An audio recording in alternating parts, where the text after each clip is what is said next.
You're stronger than you think. Don't let these wounds sting. I promise soon. 'Cause you're 4, 5, 6 on time still goes. If your roof is tin and your house caves in, then nobody else at fault. Think I did something bad, I did something bad. Never question the hand they had. Say, if they owe me money, if they owe me something, let's go round and spend it all. Said, I'm not very lucky. If they owe me something, let's go round and spend it all. I'm so very lost. Things hadn't going my way. I've been on both lawns and the grass is greener over on their side. Let me tell you now,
There's nothing I can do about it.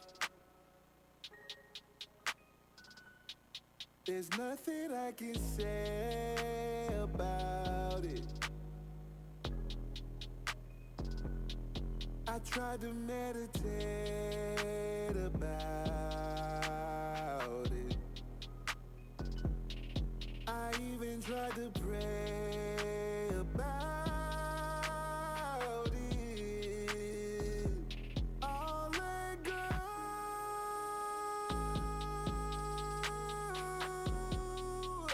before I explode. Before I explode, I'll let go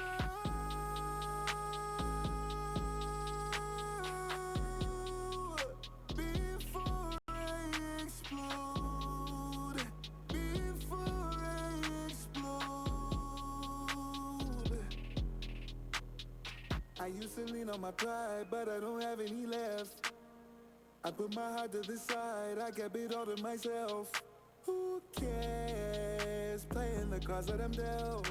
No fair, did it without any help. Daddy taught me well, never be proud of myself. Life was a living hell, I started doubting myself. Something is telling me it won't be clear until I look in the mirror. Something is telling me it won't be clear until I look in the mirror. I'll let go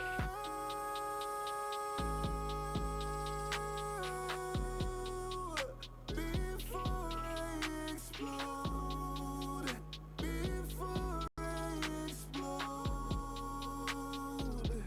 I'll let go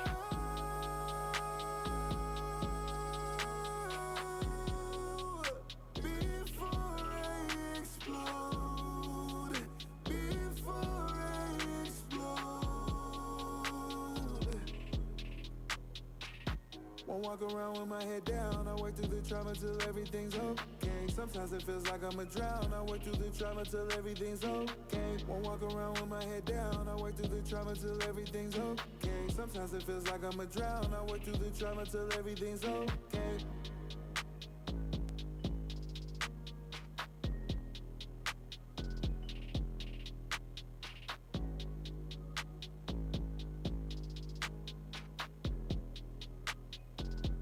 I'll let go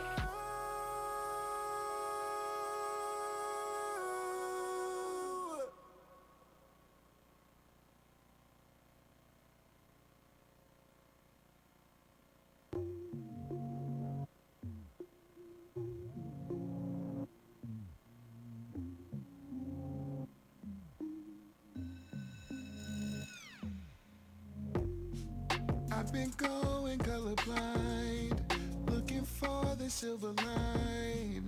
Wish the stars would all align. I've been cursing at the sky, let the rain fall from my eyes. I've lived 1,000 lives.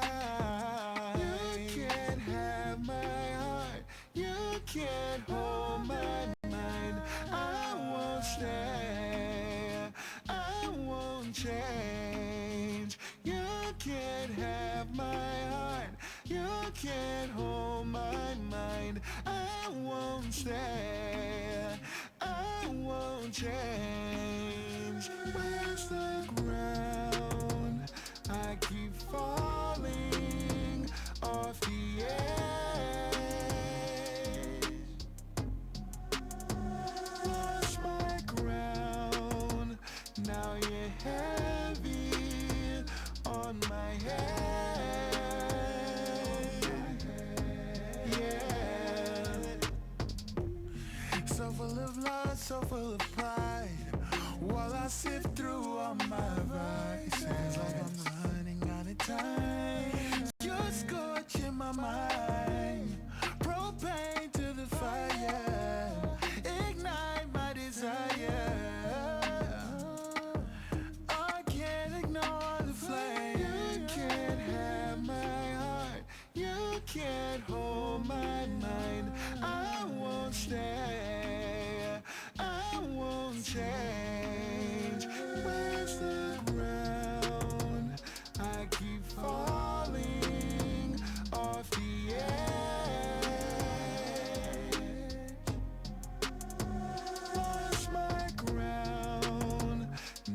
you heavy on my head. Yeah. Where is the ground? Feels like I'm falling.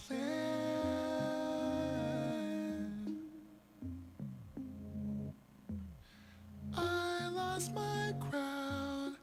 Feels like I'm falling.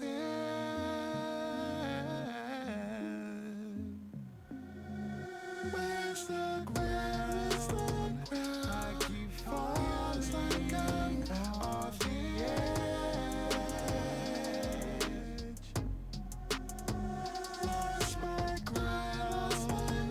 Now your hair's like I'm on my head. Yeah. Yeah.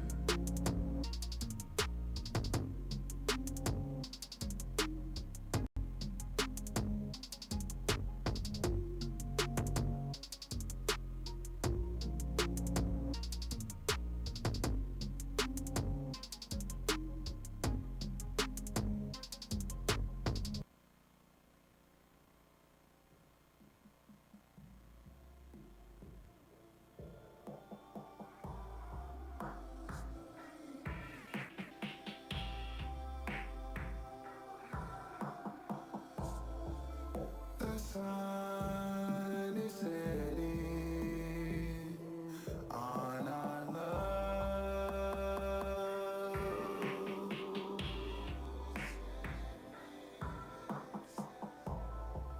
Somehow you kept me. Guess I haven't cried enough.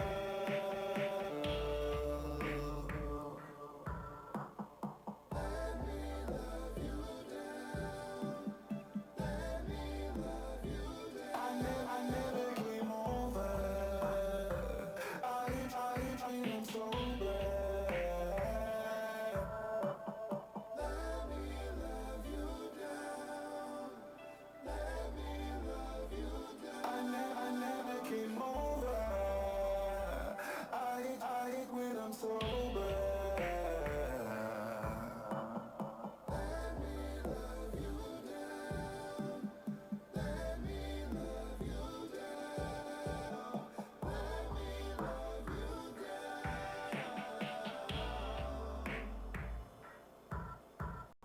Let me love you down.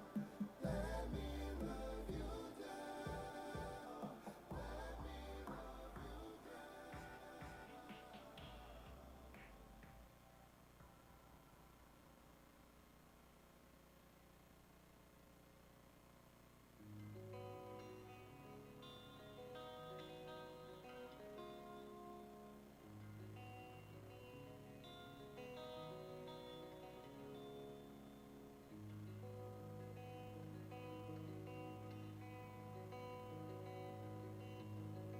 Sometimes the world moves too quickly, and I know it's not like the earth is turning slow.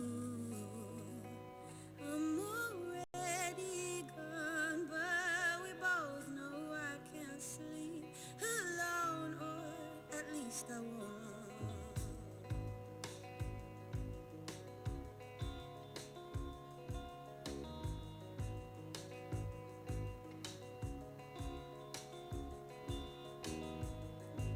Boy, I really hope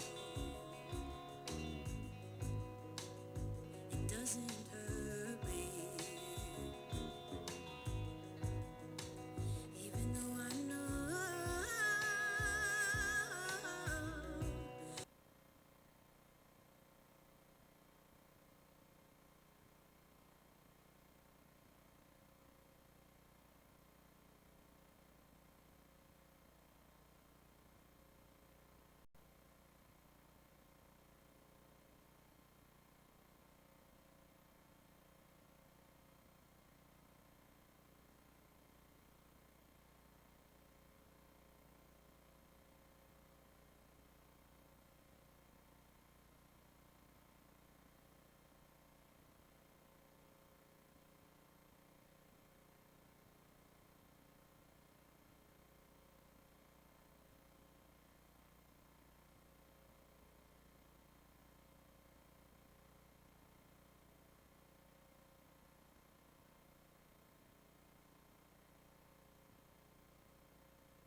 Ladies and gentlemen, we'll get started in just a moment.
All right, everyone. Thank you for the delay. I think we're just about ready to get started. So I now call this meeting of the Anchorage Assembly to order. Welcome, everybody. Tonight is September 10th, 2024. This is a regular meeting. We're scheduled from 5 p.m. till midnight, or no, till 10 p.m. No, 5 p.m. to 11. And it is now 5:05 p.m. So, Madam Clerk, would you please call the roll?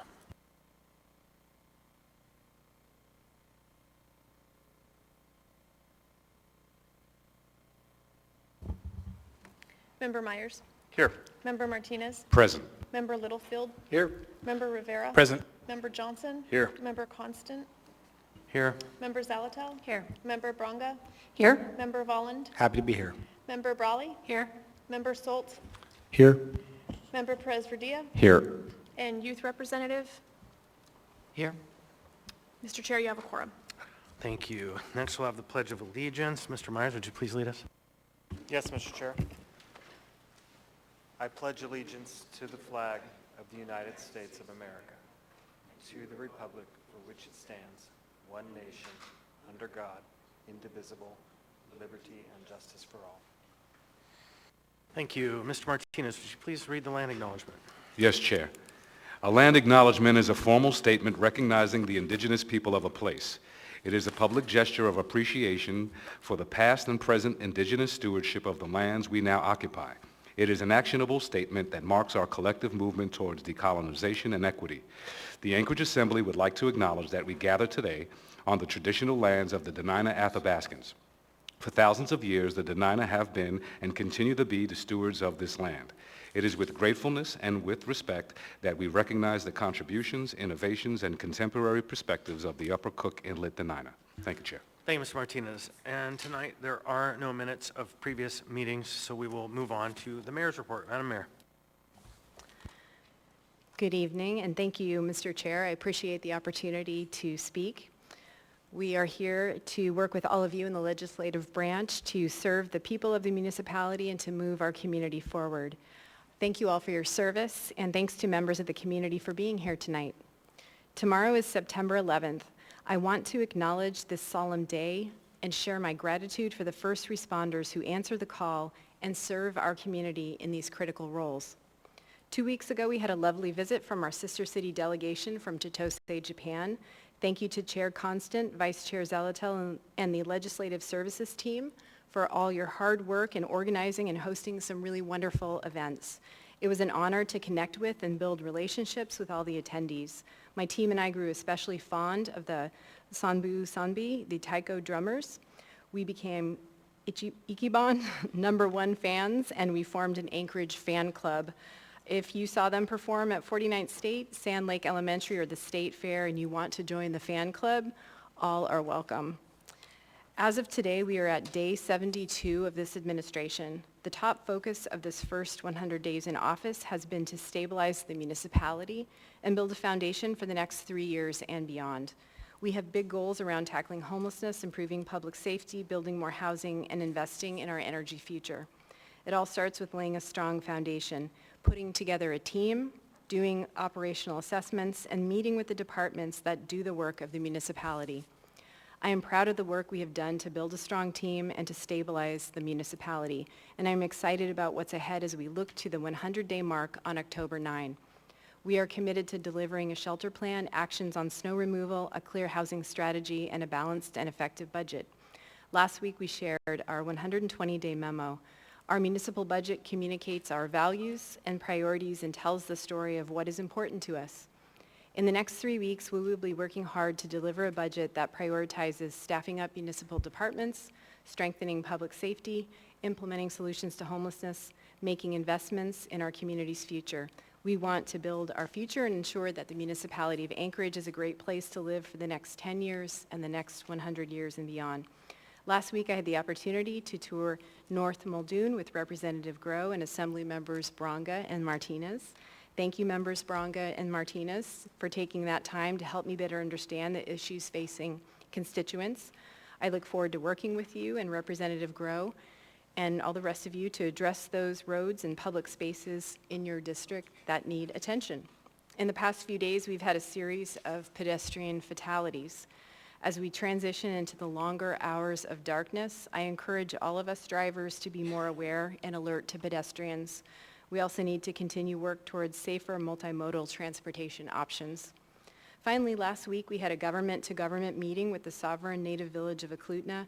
I'm excited to continue to work to strengthen this relationship.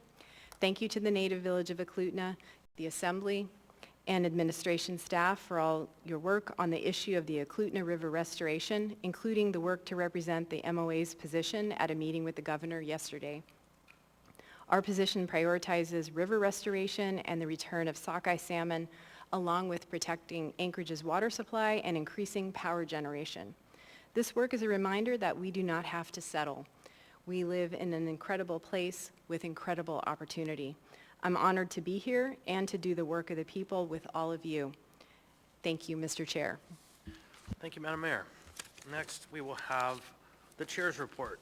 Welcome, everybody. Good evening. This is our regular business meeting for 9/10/2024. I also want to start with a briefing on the Eklutna River rewatering and restoration conversation. Good news. Last week, the Assembly approved its first joint resolution with the native village of Eklutna. We had government-to-government relations with the native village of Eklutna for over 3 years, but this was our first official action together, and it was very meaningful. We unanimously passed a joint resolution in support of exploration of pumped storage hydro as an alternative for restoring and rewatering the entire Eklutna River to achieve the mitigation goals of the 1991 agreement. It was also very meaningful that Mayor LaFrance was the first mayor of the city of Anchorage to attend one of our joint government-to-government meetings. Also, we had the briefing with the governor's team yesterday. A strong presence was made by the municipality with Deputy Municipal Attorney Joe Busa representing the municipality with the Anchorage Hydropower Director Mark Corsentino. Good feedback is coming out that the conversation was well received, that it was thorough, the questions were thoughtful, and there is a sense of hope kindled. So with that, I would move on to our budget season conversation. We kicked off the budget formally last week with a preliminary review of the budget outlook, part of the 120-day memo with OMB Director Ona Brous and Mayor LaFrance. It was a great start with such a collaborative approach between the administration and the Assembly. It's like we haven't seen in several years. From road equipment upgrades to increased public safety resources, the municipality has a lot of needs and finite resources to meet those needs. We can be more effective and provide better services to our community when we have an open, collaborative process on the budget between the Assembly and the administration and our community. I encourage community members to engage in the budget conversation now, make your voice heard. You can learn more about the Assembly's budget and taxes at the Assembly's budget and taxes section, muni.org/assembly. Also, to the employees of the municipality, the 2024 municipal employee survey closed and we had great participation. We had 1,104 responses from current employees and 91 responses from former employees and 54 responses from past applicants who declined an offer. This gives our third-party consultant, Alera Group, a lot of data to work with for their analysis and report on the survey. Alera will present an initial report to the municipality on budget recommendations mid-October with a final report on analysis of survey responses due in November. Both reports will be shared with municipal employees with a sincere thank you to all who took time to respond. And finally, we welcome one of our 3 new youth members tonight for first-time participation in our process. Tonight's the first meeting with Bruno Bookman, which I'm excited to welcome to our meeting. He's serving as our youth representative, as well as at future meetings, Kennedy Grady and Mika Bell, who I look forward to also participating. Tonight will be just an introductory meeting for Mr. Bookman, and we will have more opportunities to participate as we move forward. That leads me to kind of just the basic announcements. Tonight's a business meeting. We're here to do the work of the municipality, work hard to create a climate of respect in the chambers. Please refrain from making personal attacks, speaking out of turn, shouting, or clapping and pacing unless clapping is in order. Keep signs 8.5 by 11 inches or smaller. Please keep the aisles clear except when lined up to testify. If you need to hand something to the assembly, please hand it to the clerk who will be up in the front. Don't approach the dais. If a point of order is called, please stop speaking so I may rule on the point of order and the record is clear. If rules aren't followed, I may interrupt speakers to call for compliance. If compliance with the rules doesn't occur, then I may pause the meeting. If there's an actual disruption, I will give a warning. If the disruption persists or happens again, the person will be asked to leave. Other than that, I look forward to a really great and boring night of local government and hope we get through our agenda with expedition. And with that said, we'll move on to the next part of our agenda, which is our committee and liaison reports. And we'll start with Mr. Myers. Mr. Chair, nothing to report. Thank you. Mr. Martinez. Thank you, Chair. The last meeting of the Community and Economic Development Committee was held on September 5, and the topics of our discussion were ASD property holdings with the Chief Operating Officer from ASD. We had a presentation from Pomeroy Group, the folks that are investing hundreds of $millions out in Girdwood, their development plans and strategies. And we also had a continued discussion of the extension of housing tax credits and other tax abatement to other areas across the city. Our next meeting of the Community and Economic Development Committee will be October 3rd, Chair. We also had a presentation, the liaison presentation essentially was, we had an introduction from Kathleen McCardle, who is the Executive Director, CEO of the Anchorage Chamber of Commerce. And we continue to invite them and other groups in our community to have an opportunity to interface with this committee. And Chair, I wanted to note that tonight there is an action being taken on an item introduced in various memorandum to begin to fulfill the board appointments to the Anchorage Child Care and Early Education Fund Board. And I wanted to note that that was a legislative item that this committee had inherited with Member Cross working on it, Member Brawley, and Member Bronga. And I wanted to just salute the members who had worked on that, because now we get to check that off of this committee's legislative action items, and I appreciate that work and it being brought forward tonight. Thank you, Chair. Thank you, Mr. Martinez. Mr. Littlefield. Thank you, Chair. On September 5th, the AMATS, Anchorage Metropolitan Area Transportation Solutions Technical Advisory Committee met and had several issues that were discussed. The HSIP, the Highway Safety Improvement Program, has on its radar the 5th Avenue Pedestrian Safety Corridor. DOT is looking at several options to the median, the sidewalk, ADA improvements, and lighting of the area from Concrete Street to Carluck. The Seward Highway improvements at Indian and Portage have been delayed till next year, and DOT has expressed to expect delays in traffic in that area.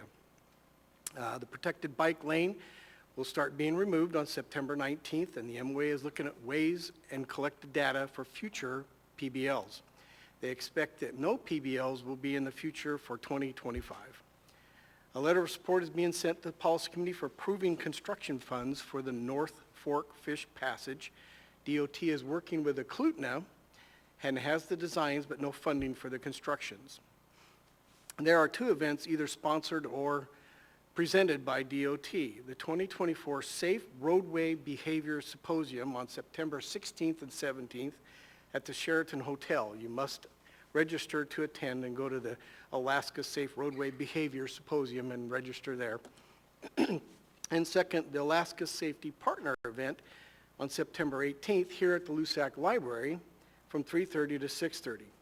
Also in conjunction with these events, they're conducting a survey for all the residents from the roadway safety. This can be found at the web and search for Partners in Safety Alaska DOT and PF and take the survey. A possible work session on the MTP amendment may be upcoming in October, and the Technical Advisory Committee is thinking of a possible joint TAC and Policy Committee work session due to the increased cost of the Seward Highway project. All these issues are going to the AMAT's Policy Committee that meets on September 19th at City Hall, room 830 from 1 to 3. And on a final note, anybody that's excited about AMATs and roadways or anything that has to do with that can apply at muni.org. That's all. Thank you, Chair. Thank you. Excitement, AMATs. Mr. Rivera. Thank you, Mr. Chair. There was a meeting of the Quality Municipal Services and Ethics and Elections Committee a couple weeks ago, our inaugural meeting. We had a variety of introductory conversations and received a presentation on Democracy Live, which is a secure platform for email voting, which currently exists in code and is used by a small number of residents. Also, last week, everyone should have received an invitation to register for the annual Alaska Municipal League Conference at the Dena'ina Center from December 9th through the 13th. I'll share more information about the conference at future meetings, but for now, I just want to encourage everyone, both on the legislative side as well as the executive side, to register for the conference. On the legislative side, you can work with the clerk's office to do that. Thank you. Thank you, Mr. Rivera. Mr. Johnson? Yeah, thank you, Mr. Chair. The next meeting of the Infrastructure, Enterprise, and Utility Oversight Committee will be on September 19th. That's next Thursday at 11 a.m., City Hall, and also online. On the agenda, we are going to get a briefing from Anchorage Water and Wastewater Utility on the drinking water lead and copper rule. There'll be an upcoming period of public involvement on that. And that's all I have at this time. Thank you, Mr. Johnson. Ms. Alatel? No report. Thank you, Ms. Alatel. Ms. Braga? No report. Thank you, Mr. Braga. Mr. Volland? Thank you, Mr. Chair. Just a reminder that we're going to be having a special meeting of the Assembly's Transportation Committee on Thursday, September 12th at 11:30 a.m. in City Hall, Conference Room 155.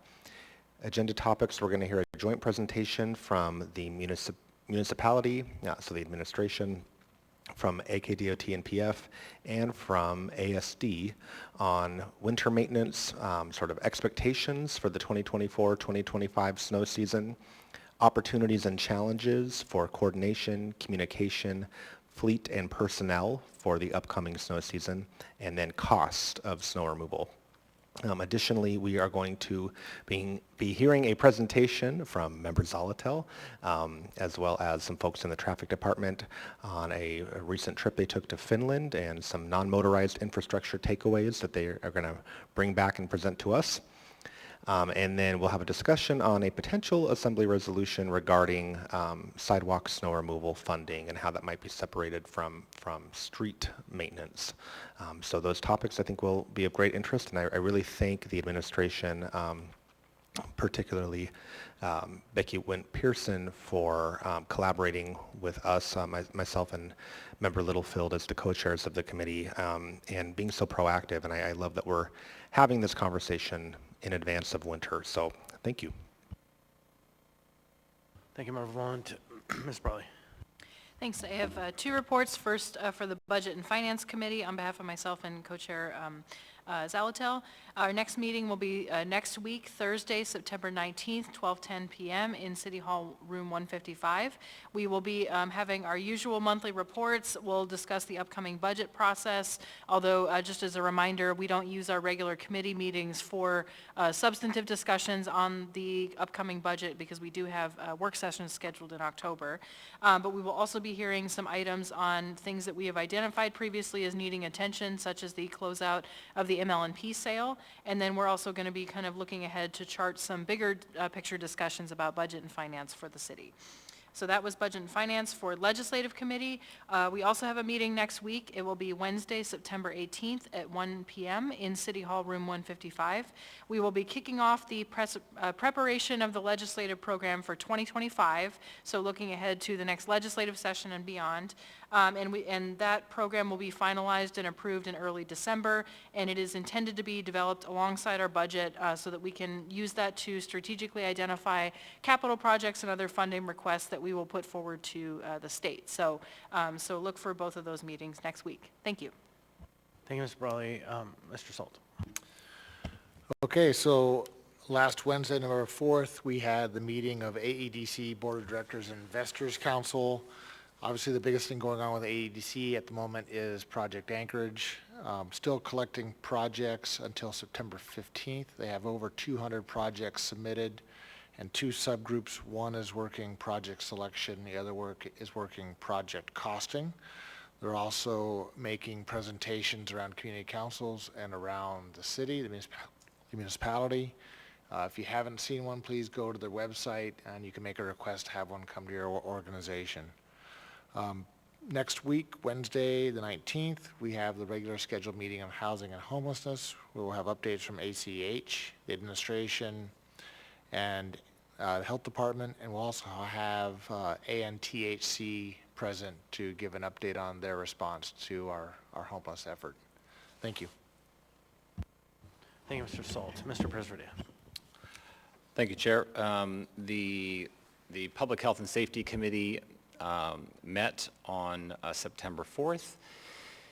Just a few updates from that. We heard from the administration and on a number of the responses that they are taking to the recent increase in officer-involved shootings, and in particular the most recent one where a 16-year-old girl was shot.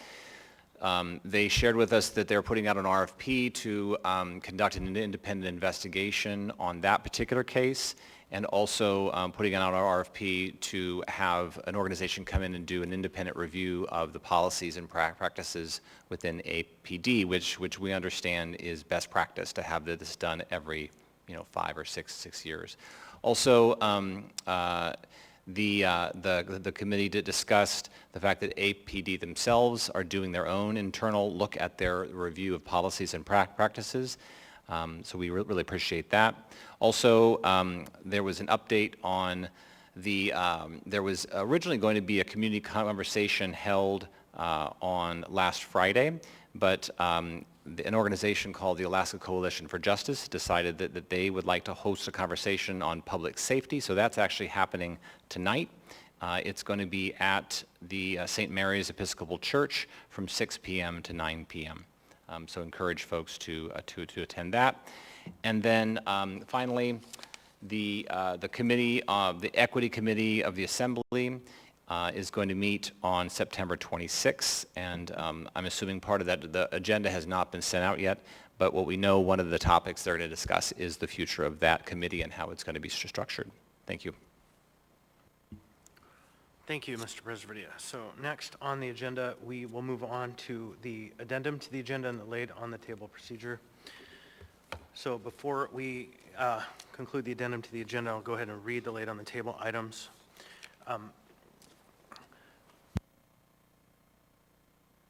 So there was some discussion before the meeting with the mayor about not maybe laying the AIM for the ACE board on the table. Is anyone over there beat on the decision there?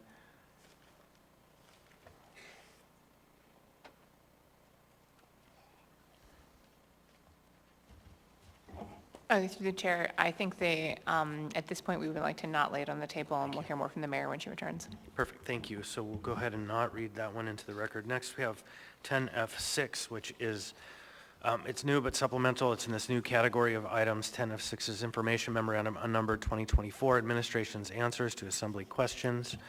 Next, we have item 10G3, which is an ordinance for introduction. We'll go ahead and do it now.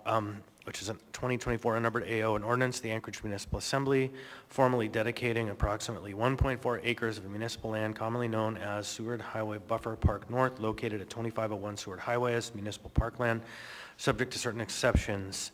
Is there a motion to lay this item on the table? So Oh, wait, motion to introduce, I'm sorry. move to introduce and set the public hearing for October 22nd and refer to the Parks and Recreation Commission. Second. So there's a motion to introduce and set motion to introduce and refer to the Parks and Rec Commission and set for a public hearing for 10/22. Moved by Ms. Salatel, seconded by Mr. Rivera. Is there a third? Third. Third by Mr. Vaughn. Thank you. Next, we have item 14B2, which is an S version of AO 2024-81, an ordinance of the Anchorage Municipal Assembly amending Anchorage Municipal Code, Section 12.20.031, to require registered hosting platforms that collect and remit room taxes on behalf of operators of short-term rental units to collect and report certain information with their room tax returns. And then we have item 15C1, Resolution AR 2024-272S, a resolution of the Anchorage Assembly calling for the leadership opportunities for Anchorage Assembly members to support future reorganization of the Anchorage Assembly with the accompanying 15C2 Assembly Memorandum. So that takes care of the laid on the table items, except for the AIM that may come later. So next, I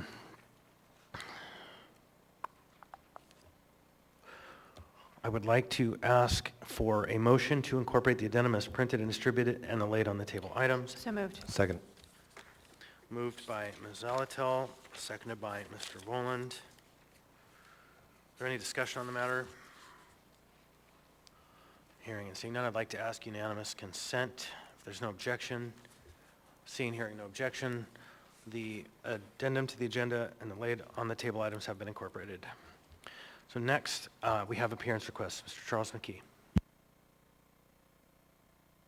Welcome, sir. Please state your name, what part of town you're from. You'll have 3 minutes. The mic is not on. Hey, Mr. McKee, would you press the green button? There you go. You'll have 3 minutes. Thank you. My name's Charles McKee.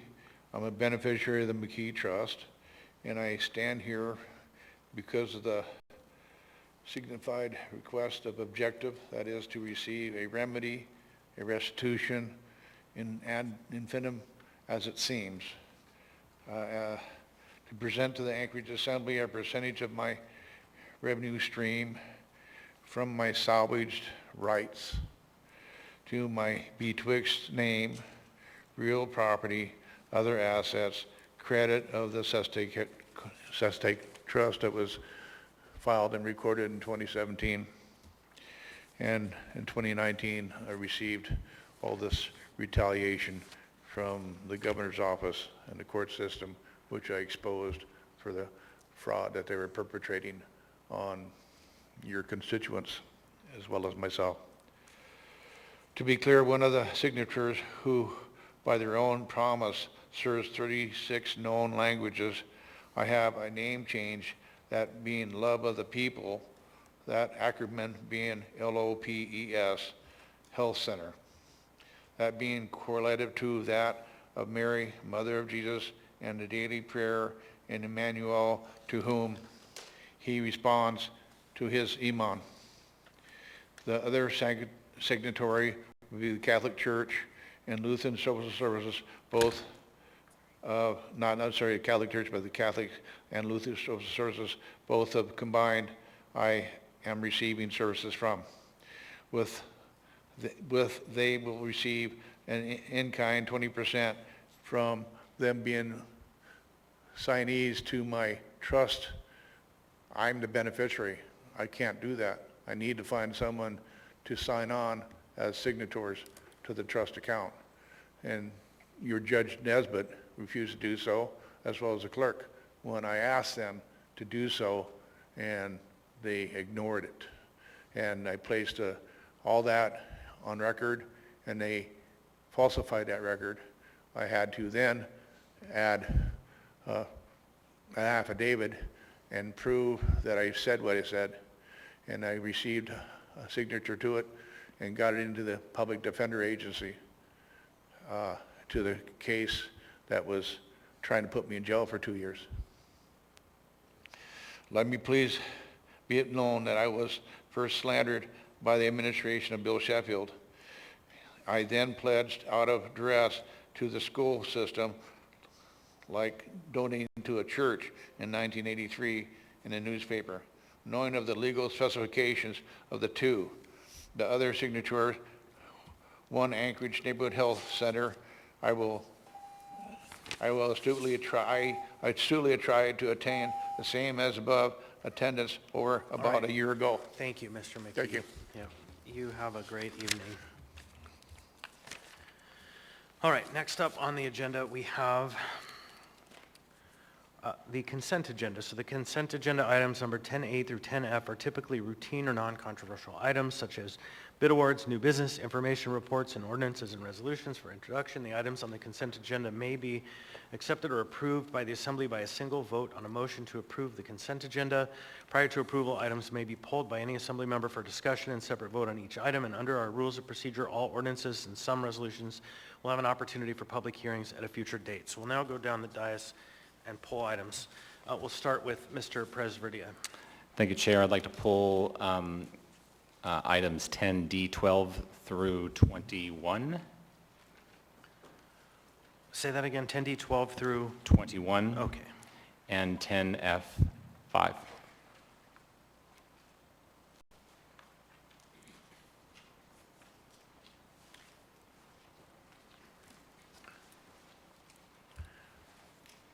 Okay, so items 10D12 through 21 and 10F5.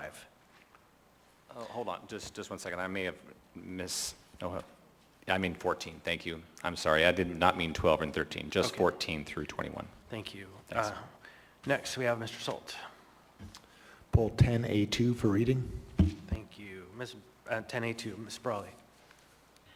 Thanks. I'll pull 10B Bravo 2. And that's it. 10B2, Ms. Brawley. Thank you, Mr. Volland. 10A1 for reading. Thank you. Thank you, Mr. Volland. Ms. Braga. Thank you, Chair. 10D1. Thank you, Ms. Braga. 10D1, Ms. Zalatel. Thank you, Mr. Chair. I will pull item 10 Delta 4, 10 Delta 10, and that is all. Thank you. Have 10D4, D10. Thank you. Mr. Johnson. No items. Okay, thank you, Mr. Johnson. Mr. Rivera. Thank you, Mr. Chair. 10A3. 10A3, Mr. Rivera. Next, Mr. Littlefield. Thank you, Mr. Chair. 10A4 for reading. 10A4. Thank you. And Mr. Martinez. Thank you, Chair. Just to confirm that 10D10 was pulled? 10D10 was pulled. Thank you. Thank you, Mr. Martinez. Mr. Myers. 10A5 for reading. Thank you, Mr. Chair. 10A5 for reading. Thank you. Okay, so I'll go through the list now. 10A1, Mr. Volland. 10A2, Mr. Salt. 10A3, Mr. Rivera. 10A4, Mr. Littlefield. 10A5, Mr. Myers. 10B2, Ms. Brawley. 10D1, Ms. Braga. 10D4, Ms. Zalatel. 10D10, Ms. Zalatel. 10D14 through 21, Mr. Presverdia. And 10F5, Mr. Presverdia. Now, did I miss anything? Did we get it all? Okay, very good. So next, I would like to ask for a motion to approve the consent agenda with the exception of the pulled items. So moved. Second. Moved by Ms. Zalatel, seconded by Mr. Volland. Any discussion? Okay, I would like to ask for unanimous consent. Is there any objection to the adoption of the motion? Seeing and hearing none, the consent agenda has been approved. So now we will move on to the consent agenda items that have been pulled. First, we have item 10A1.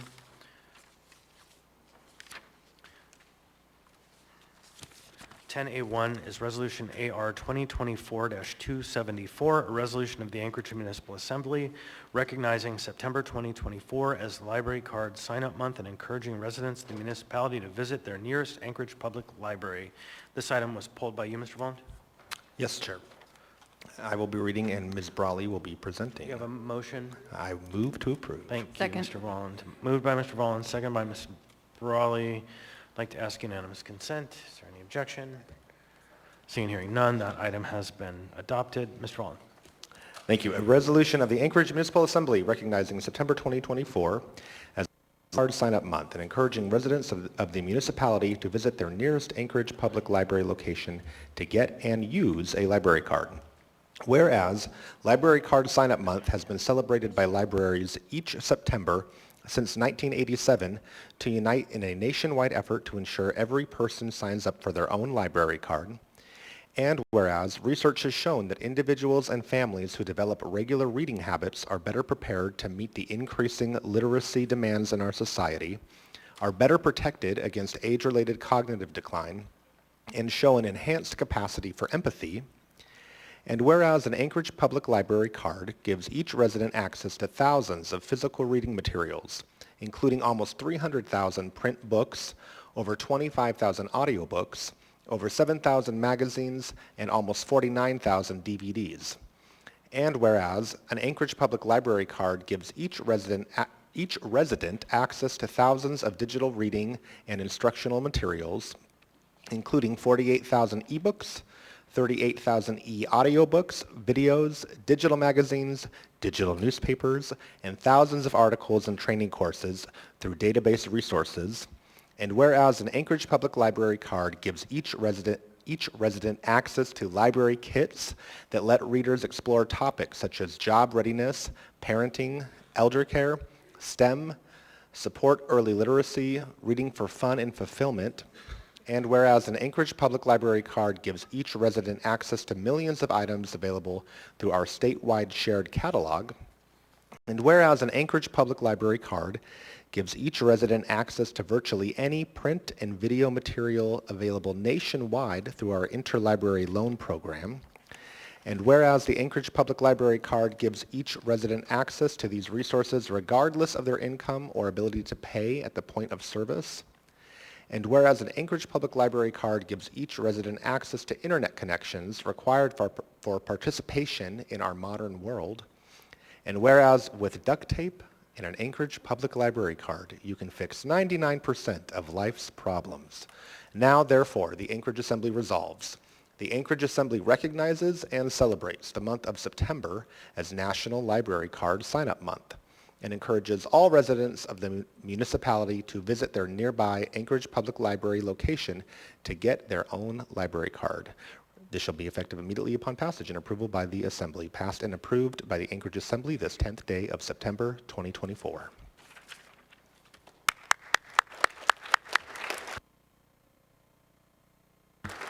Welcome.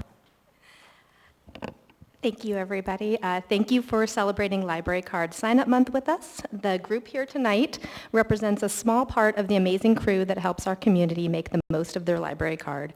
Our talented team works across 6 locations, including Garish Library in Girdwood, Chugiak Eagle River Library, Muldoon, Mountain View, our Express Locker and Diamond Center, and of course here at Lusac Library. From the book ordering to book processing to book shelving to checkout, library service desks, events, and the administrative and facilities team, there are many humans working together to serve our public. We have a goal of 1,100 new card signups in September and are well on our way with over 200 in the first week. If you don't have a library card, now is the perfect time to get one. If you have a card and haven't used it this month, we invite you to see what you're missing, whether it's the latest audiobook, a favorite print book series, or your next bedtime story. For an extra scoop of library fun, we invite you to help us create a book-themed ice cream flavor with our friends at Wild Scoops now through September 15th. You can get a scoop sheet from any service point tonight or from a library location the rest of this week. You can get a limited edition sticker for participating. If you're into kombucha, join us for Booch for Books this Thursday where you can pair craft beverages with library books for our 2nd annual book tasting at Zip Kombucha, and of course, sign up for library cards. And then lastly, a week from today, we welcome national best-selling author Mary Roach to a sold-out event where over 200 free seats to the William Marston Theater were reserved in under 60 seconds. We can't wait to see you here at Anchorage Public Library for hashtag 907 Library Love. Thank you.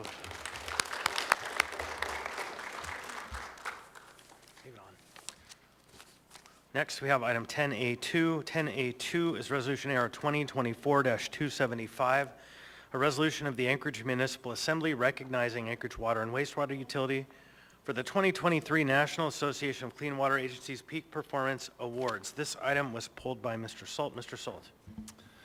Thank you. So I will read this. AR number We need a 2020 motion. Oh, sorry. Yep. Motion to approve. Second. Thank you. Moved by Mr. Salt, seconded by Ms. Zalatel. I would like to ask unanimous consent. Is there any objection to the adoption of the motion? Seeing and hearing none, the item is adopted unanimously. Now, Mr. Salt. Okay, thank you. A resolution of the Anchorage Municipal Assembly recognizing Anchorage Water and Waste Utility for the 2023 National Association of Clean Water Agencies Peak Performance Awards. Whereas Anchorage Water and Waste Utility's 3 wastewater treatment facilities were recognized for excellent environmental treatment services during 2023 and awarded National Association of Clean Water Agencies Peak Performance Awards for outstanding compliance with their National Pollution Discharge Elimination System and Alaska Pollutant Discharge Elimination System permits. And whereas the Asplin Wastewater Treatment Facility serves the Anchorage Bowl and receives a Gold Award in 2023 for 100% permit compliance for 0 NPDES permit violations. And whereas the Eagle River Wastewater Treatment Facility serves Anchorage's northern communities and received a Gold Award in 2023 for 100% compliance with 0 APDES permit violations. And whereas the Girdwood Wastewater Treatment Facility serves the Girdwood area and received a Silver Award in 2023 for having less than 5 violations with the APDES permit. And whereas these outstanding levels of service are only possible with a professional staff at each facility dedicated to the operational excellence for which the AWU Board of Directors has unanimously congratulated their efforts. And whereas the utility continues to invest to ensure reliable service, safeguard public health, and protect the environment today and long into the future. Now therefore, the Anchorage Municipal Assembly hereby resolves that Anchorage Water and Wastewater Utility is recognized for receiving these prestigious NACWA Peak Performance Awards for excellence in the delivery of wastewater treatment services to the citizens of the municipality of Anchorage and for advancing a new standard of excellence, passed and approved by the Anchorage Assembly this 10th day of September 2024.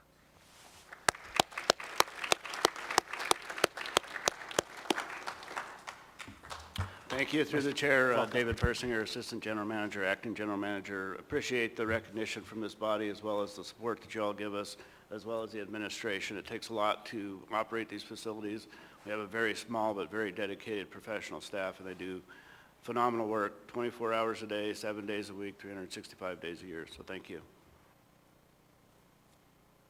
Thank you. Mr. Persinger, hold on. Ms. Zalatel.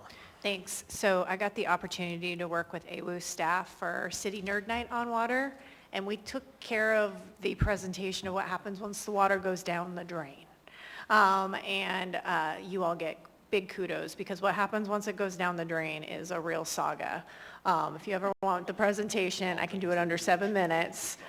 There's some really graphic material about what AWU has to deal with, but it's so important that we have professional staff on the other end because they're saving ratepayer dollars by being quick and out there educating about the things that will literally stop our drains. So it's a really important thing to educate yourself about.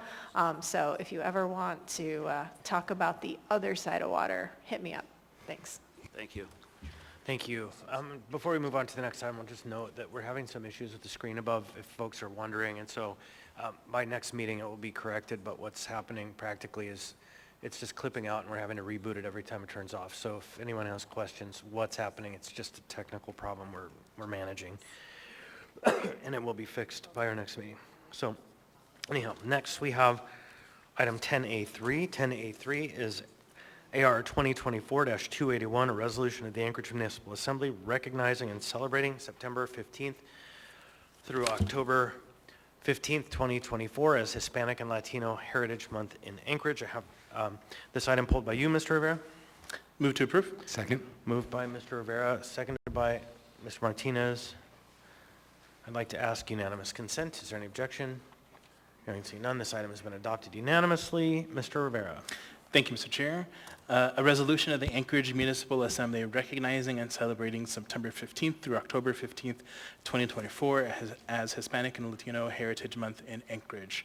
Whereas Hispanic and Latino Americans have played important roles in American and Alaskan history, making significant contributions in the sciences, education, business, law, politics, music, arts, and sports, with a rich tradition of military and community service, including the ongoing struggle for equity and justice in our society. And whereas the U.S. Congress first recognized Hispanic heritage in 1968 with the enactment of Public Law 90-498, calling upon the people of the United States, especially the educational community, to observe a week with appropriate ceremonies and activities. And whereas, according to the 2020 census, Latinos, Hispanics represent approximately 8% of the Alaska population at 56,000 individuals, with half of that population living in the municipality. And whereas September 15th was chosen as the starting date for National Hispanic Heritage Month because it marks the anniversary of the independence of 5 Latin American countries, Costa Rica, El Salvador, Guatemala, Honduras, Nicaragua, with the month-long recognition also including the independence days of Mexico, Chile, and Belize. And whereas the 2024 National Hispanic Heritage Month observance theme is Pioneers of Change, Shaping the Future Together, which encapsulates the spirit of innovation, resilience, and unity that define the Hispanic and Latino experience. And whereas Anchorage's Hispanic and Latino communities have enriched our community, sharing their cultures, arts, foods, and traditions, helping to make Anchorage more vibrant, inclusive, and welcoming.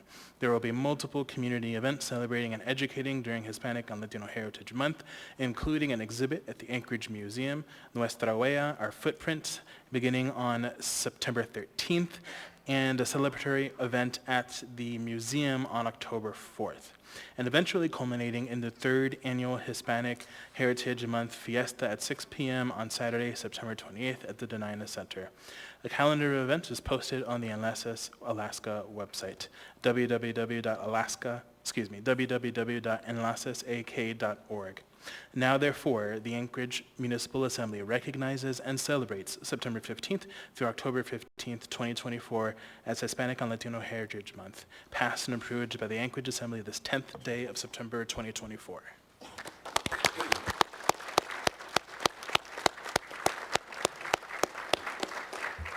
¿Y en español, señor Rivera? Not tonight. Okay, thank you. Welcome. Please press the green button. You're good. Oh. Ahora sí? Sí? Okay. Muchas gracias, Felix. Don't worry, I'm going to speak in English. Well, most of you know me. My name is Joan Ryan Este. I have 2 last names. And I'm the president of Enlaces Alaska. And on behalf of the Latino Hispanic community, I want to thank you for this recognition. I also want to highlight all of the hardworking Latinos that live in this beautiful state. This year's theme for Hispanic Heritage Month is Pioneers of Change, Shaping Future Together. And that is what we're aiming for, working together, so our children can live in a better place.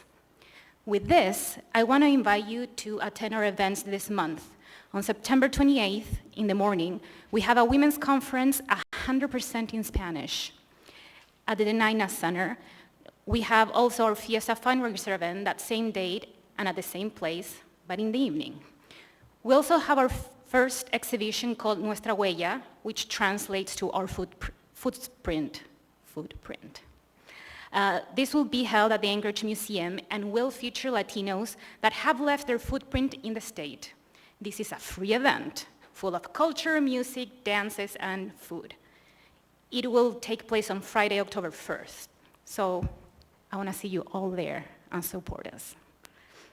Lastly, we have our community health fair at Our Lady of Guadalupe on October 12th. Everyone is welcome to these events. And to close up, I want to thank you again. We're expecting you at all of our events, And as this year's themes mention, let's shape our future together. Thank you very much. Thank you.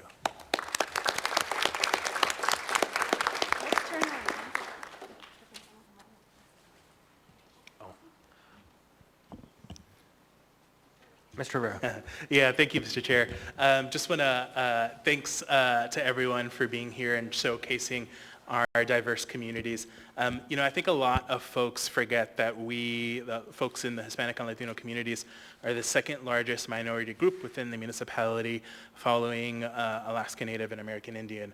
So I'm stoked that we're going to be joining so there's a lot of different events. One event that I'm particularly excited for is the exhibit at the Anchorage Museum. It's going to be our first time where the Hispanic and Latino communities are showcased in that exhibit, and I'm stoked that we're going to be joining other communities. It's been a tradition the last several years. The Filipino community had an exhibit, the Black community had an exhibit, so now we get to show our footprint as the exhibit name is going to be.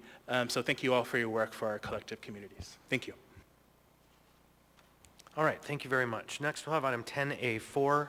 10A4 is 2024-282, a resolution of the Anchorage Municipal Assembly celebrating the 10th anniversary of welcoming Anchorage and recognizing September 13th to 22nd as Welcoming Week 2024. This item was pulled by Mr. Littlefield. Mr. Littlefield, do you have a motion? Thank you, Chair. Move to approve. Second. All right, motion to approve by Mr. Littlefield. Who is the second? Mr. Martinez. I'd like to ask for unanimous consent. Is there any objection to the adoption of the motion? Seeing and hearing none, that motion has been adopted. Mr. Littlefield. A resolution of the Anchorage Municipality Assembly celebrating the 10th anniversary of welcoming Anchorage and recognizing September 13th through the 22nd as Welcoming Week 2024. Whereas the municipality of Anchorage is a welcoming place where people, families, businesses, and institutions thrive, the contributions of all persons are celebrated and valued, and Alaska Native history and traditions are honored, and whereas the fostering of a welcoming environment for all individuals, regardless of national origin, ethnicity, religion, gender, sexual orientation, gender identity, age, or disability enhances Anchorage's cultural fabric, economic growth, and overall prosperity for current and future generation, and whereas the community efforts that promote understanding and collaboration between native-born and foreign-born community members are essential in encouraging and preserving Anchorage's welcoming environment and economic vitality. And whereas the 2024 Welcoming Week theme is We Are All In, and the Welcoming America and its partners across the United States, including Welcoming Anchorage, will be celebrating National Welcoming Week September 13th through the 22nd. And whereas the Anchorage and the Welcoming Anchorage have been members of the Welcoming America Network since September 2014, building on the welcoming traditions of the Naina people and working to foster a welcoming and inclusive environment for all residents. And whereas Anchorage Community Land Trust, Catholic Social Services, Refugee Assistance and Immigration Services, and their community partners will be hosting a Welcoming Anchorage community celebration from 4 to 7 p.m. Thursday, September 19th at the Grow North Farm at 3601 Mountain View Drive. Now, therefore, the Anchorage Assembly resolves that September 13th through the 22nd, 2024 is Welcoming Week in the municipality of Anchorage and encourages all residents to join the community in celebrations highlighting Welcoming Anchorage, the contributions of our foreign-born residents, and Anchorage diversity and inclusiveness as we celebrate the 10th anniversary of Welcoming Anchorage, passed and approved by the Anchorage Assembly this 10th day of September 2024.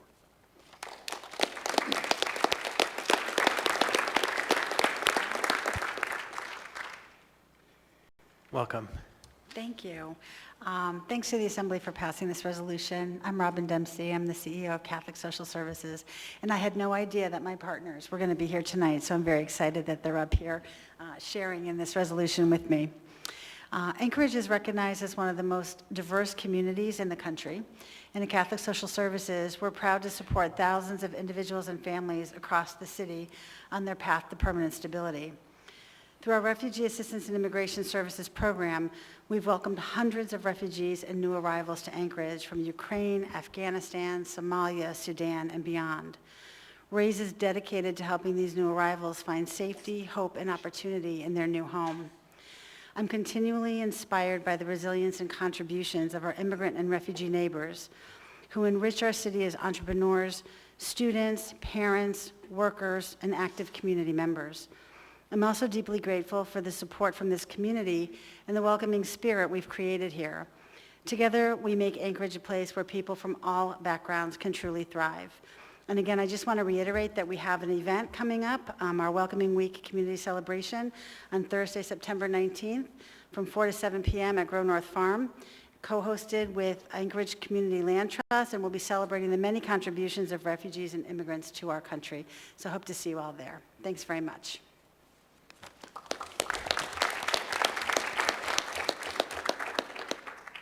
Thank you. Our final resolution for reading tonight, 10A5, Resolution AR 2024-283, a resolution of the Anchorage Municipal Assembly recognizing September 2024 as National Suicide Prevention Awareness Month. This item was pulled by Mr. Myers. Mr. Myers, do you have a motion? Move to approve. Second. Moved by Mr. Myers, seconded by Mr. Johnson. I'd like to ask unanimous consent. Is there any objection to the motion? Seeing and hearing none, that motion is adopted unanimously. Mr. Myers, you have the floor. Thank you, Mr. Chair. A resolution of the Anchorage Municipal Assembly recognizing September 2024 as National Suicide Prevention Awareness Month. Whereas National Suicide Prevention Month unites mental health advocates, prevention organizations, survivors, allies, and community members to promote suicide prevention awareness. World Suicide Prevention Day is September 10th, which aims to raise awareness, bring attention to the issue, and reduce stigma. And whereas the Center for Disease Control and Prevention, CDC, reports suicide rates increased 2.6% in the United States from 48,183 deaths in 2021 to 49,449 in 2022, and that was the highest number ever recorded in the United States. The percentage increase in the number of suicide was greater for females, 4%, to males, 2%, but overall numbers for males was 4 times higher than that of females. And whereas Alaska's suicide rate remains among the highest in the country with around 30 deaths per 100,000 people. Alaska Department of Health and reported that in 2018, 25.3% of deaths in Alaska were from suicide compared to the average U.S. rate of which was 14.2%. According to the Alaska Health Analytics and the Vital Records section, Region 8, which is made up of the Mat-Su Borough, Municipality of Anchorage, and Kenai Peninsula Borough was the highest number of deaths by suicide compared to the other regions in the state. Whereas the American Foundation for Suicide Prevention Alaska chapter focuses on eliminating the loss of life from suicide by delivering innovative prevention programs, educating the public about risk factors, and reaching out to the individuals who have lost someone to suicide, and encourages anyone who's experiencing suicidal thoughts to call or text the Alaska Care Line 24/7 crisis hotline at 988 or at 877-266-HELP. And now, therefore, the Anchorage Assembly recognizes September 2024 as Suicide Prevention Awareness Month and encourages all Anchorage residents to help promote suicide prevention awareness. Passed and approved by the Anchorage Assembly on this 10th day of September 2024.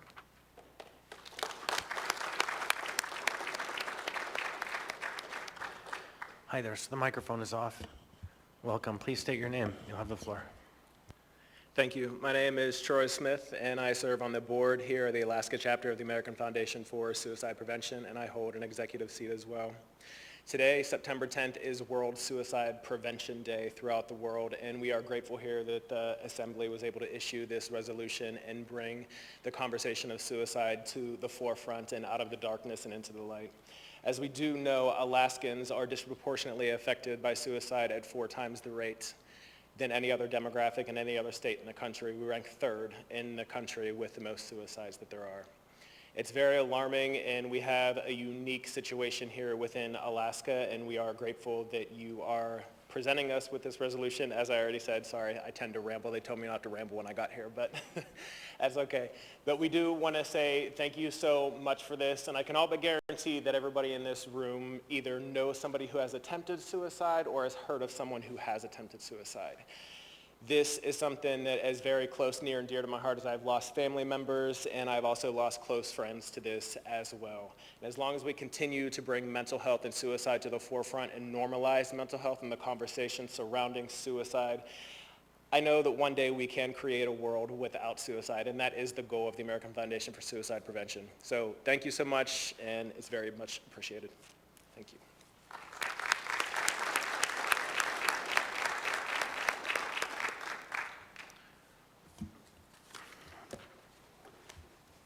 All right, thank you. That brings us to item 10B2. 10B2 is Mr. Chair, sorry, I'd like to move to change the order of the day. Okay. I'd like to move to take up 10F5 before 10D14. Second. Okay, so just procedurally, recommendation next time, before we get to the ones, it's fine, we can do it now. But there's a motion to change the order of the day to take up 10F5 before 10F14, moved by Ms. Brawley, seconded by Mr. Wallen. Is there any objection to the motion? I'm seeing and hearing none. So now we'll be back to 10B2. 10B2 is AR 2024-278, a resolution of the Anchorage Assembly adopting Anchorage's alcohol tax strategic plan. Ms. Brawley, you pulled this item. Mr. Chair, before we start, I'd like to make a disclosure. Ms. Zalatel. Thank you. So this item involves the alcohol strategic plan. My day job at the Anchorage Coalition in Homelessness is a grantee of the alcohol tax. Looking at this item, there are no specific funding decisions or specific spending direction included in this item, but I wanted to make the disclosure. All right, so the disclosure has been made. There is no funding action from this item, and it is not specific to a homelessness plan, so I'm going to rule that there is no personal or substantial personal or financial interest. And so any member wish to object to that? Seeing and hearing none, so the ruling of the chair stands. So we'll have now before us item 10B2. Ms. Brawley. Sorry, I'd like to move to approve. Moved by Ms. Brawley, seconded by Ms. Bronga. Ms. Brawley. Thanks. Yeah, I'll give some brief context for this, and I understand we'll have some additional discussion and an amendment. My co-sponsors, members Bronga and Volland, and I are excited to bring this forward after more than a year of work by our community-led steering committee and really concluding a project that was originally funded by the Assembly way back in fall 2022 for the 2023 budget. So it's been a lot of work. Huge thank you to everybody who has served with us on that community-led steering committee, as well as to our contract team and legislative services staff who kept us on track through this process. So the goals of this project included engaging the community about how alcohol tax funds have been spent since 2021, alongside a communications project to get that word out to the public, as well as looking at how funds could and should be spent in future years, and other recommendations for process improvements, particularly with community grants. We know that there's been a lot of challenges, so the goal is to improve that going forward. The longer plan document that's in this packet is the result of that year of community work, as well as a shorter version that really gives some more high-level recommendations and guidance. So in the last few months, we had a robust discussion at the Assembly at a couple of different committee meetings about what goals and guidance we want to set for ourselves and the administration, what we want to utilize, or how we want to utilize this document going forward, what types of investments we want to make to ensure we're using these funds to achieve the positive impacts that voters expected when they dedicated this alcohol tax funding. So what is before us tonight is intended to be a robust set of recommendations and ideas for how we how we effectively invest in our future. It is not meant to be limiting or as stated that it's making specific funding decisions at this time. So it's really meant to be a roadmap for the future. Thank you. Thank you. Ms. Alto. Mr. Wait, hold on. Oh, There's you have someone else? Sorry, there's a queue. Ms. Braga first, then I'll go. Thank you so much. So I really appreciate that segue.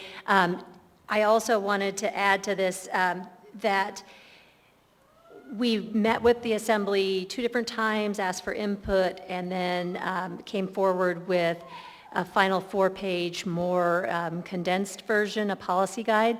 I see Celeste Hodge-Grouter in the audience, and it echoes in my head the number of meetings that her and I talked about. Let's make this approachable, readable, not throw the big $10 words out there.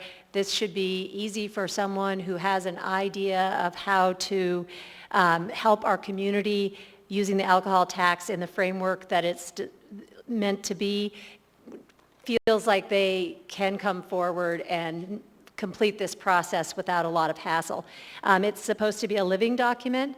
That if we focus on one aspect, 1 year we can change it up if we see something isn't working. It's not written in stone, but I really do also want to thank Claire for flogging us along the way and keeping us moving forward on this.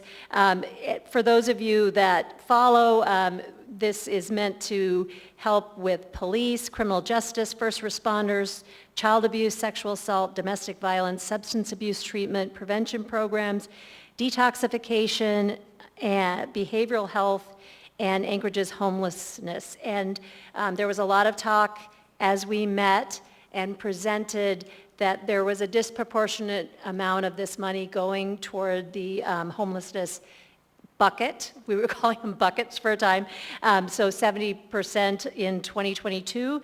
So we want to have this out here as a way to make sure that we are touching all aspects of this fund, what it was meant to be used for. And that's all I had to say. All right, thank you. Mr. Constant. Thank you. So I would move amendment number 1 to this item. It's in your packets. It's section 3, page 2, beginning at line 24. Thank you. So we have an amendment by Mr. Constant, seconded by Mr. Rivera. Thank you. And the purpose of the amendment is just to add a tiny little more language to that section 3. Currently reads, led by a point person assigned by the mayor, the policy guidance document should be reviewed and updated annually. I would add, in consultation with both administration and the assembly, both bodies should use the document. And the reason why is just to be really clear that it's not just an administrative function to update the document, but it is both branches. All right, thank you. So any further discussion on the amendment?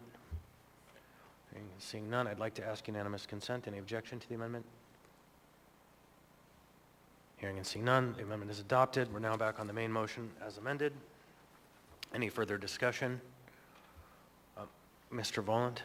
Thank you. Yeah, I will just say, as part of the working group, again, echoing the big thank yous from my other co-sponsors to the community members who were so informative and I think really helped shape a great document.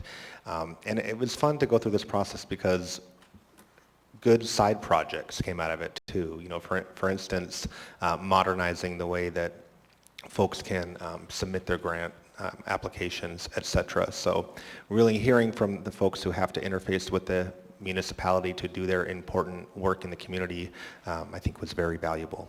Thank you. Anyone else? I would just add a big thanks also. We had Claire Ross and Jennifer Veniclaus, and I know that she really rode a lot of this project.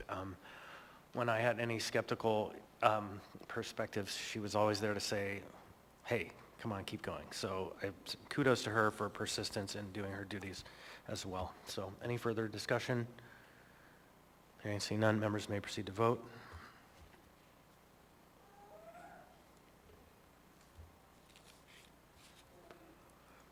On a vote of 12-0, AR 2024-278 as amended has passed the body. That will now take us to item 10. Chair. Oh. Are we forgetting someone? So we're not going to do that tonight. This is our first meeting, and we're just going to kind of let Mr. Bookman kind of watch the process, and next round we'll do more of the participatory part of the process. So, yeah, thanks. So, okay, next up we have item 10D1. 10D1 is AM 684-2024 Amendment 6 with Animal Licensing and Placement Services, a subsidiary of Denali Universal Services, LLC, for animal care and control services. Ms. Braga, you pulled this item? Yes, move to approve. Second. Moved by Ms. Braga, seconded by Ms. Zalatil. Ms. Braga. Trying to find my page. I really thank Tamaya Liebersbach for giving me some background, and it's in your packet of questions that people asked. It just, to me, is a bit shocking. I know how short of budget animal care and control is. We've had people reaching out asking, is there anything we can do with the building itself? It looks shabby, so people feel like their animals will be treated in a shabby way. And we know that a big part of this is spay and neuter, and it was just really surprising to see this $46,630.95 that we've spent on the 4 horses since April, I believe. And that my question was, how long might we continue paying for the horses? And the answer was that they've had another case in the past where it took 2.5 years to go through the process. And I just wonder where the end on this 46,000, this is a lot of money, so I'm just throwing it out there. I like horses, and I'm wondering if there is another entity that would hold on to these horses for the municipality and nurse them back to health, and it feels, just feels very expensive. Thank you. Anyone else? I'll just briefly speak to it. I think that we have an evidentiary requirement to do this, and so any work that we could do would be through a contractor, and that's what we're doing. We're actually not taking it on. It's the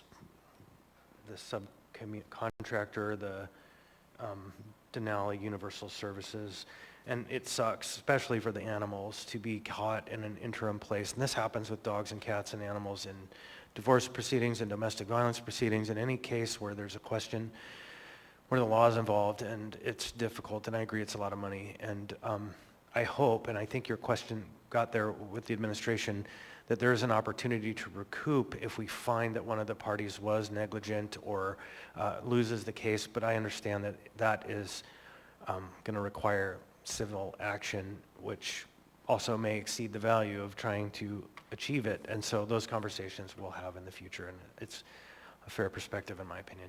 Mr. Myers? It's probably not critical, just a typo on line 38. I believe it should be 124,000. Line 38.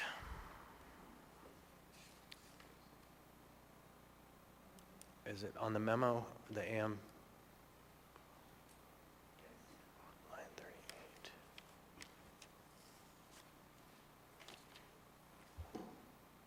It should be, what are you saying now? I believe it would be 100,000.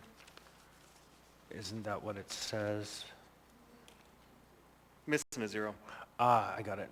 Okay, Madam Clerk, that's a scrivener's error. Maybe we can catch that on the way out. Thanks for catching that, Mr. Morris. Any further discussion on the matter?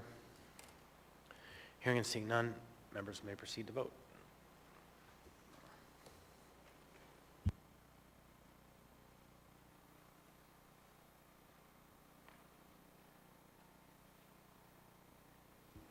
On a vote of 12-0, AM 684-2024 as corrected, has passed the body.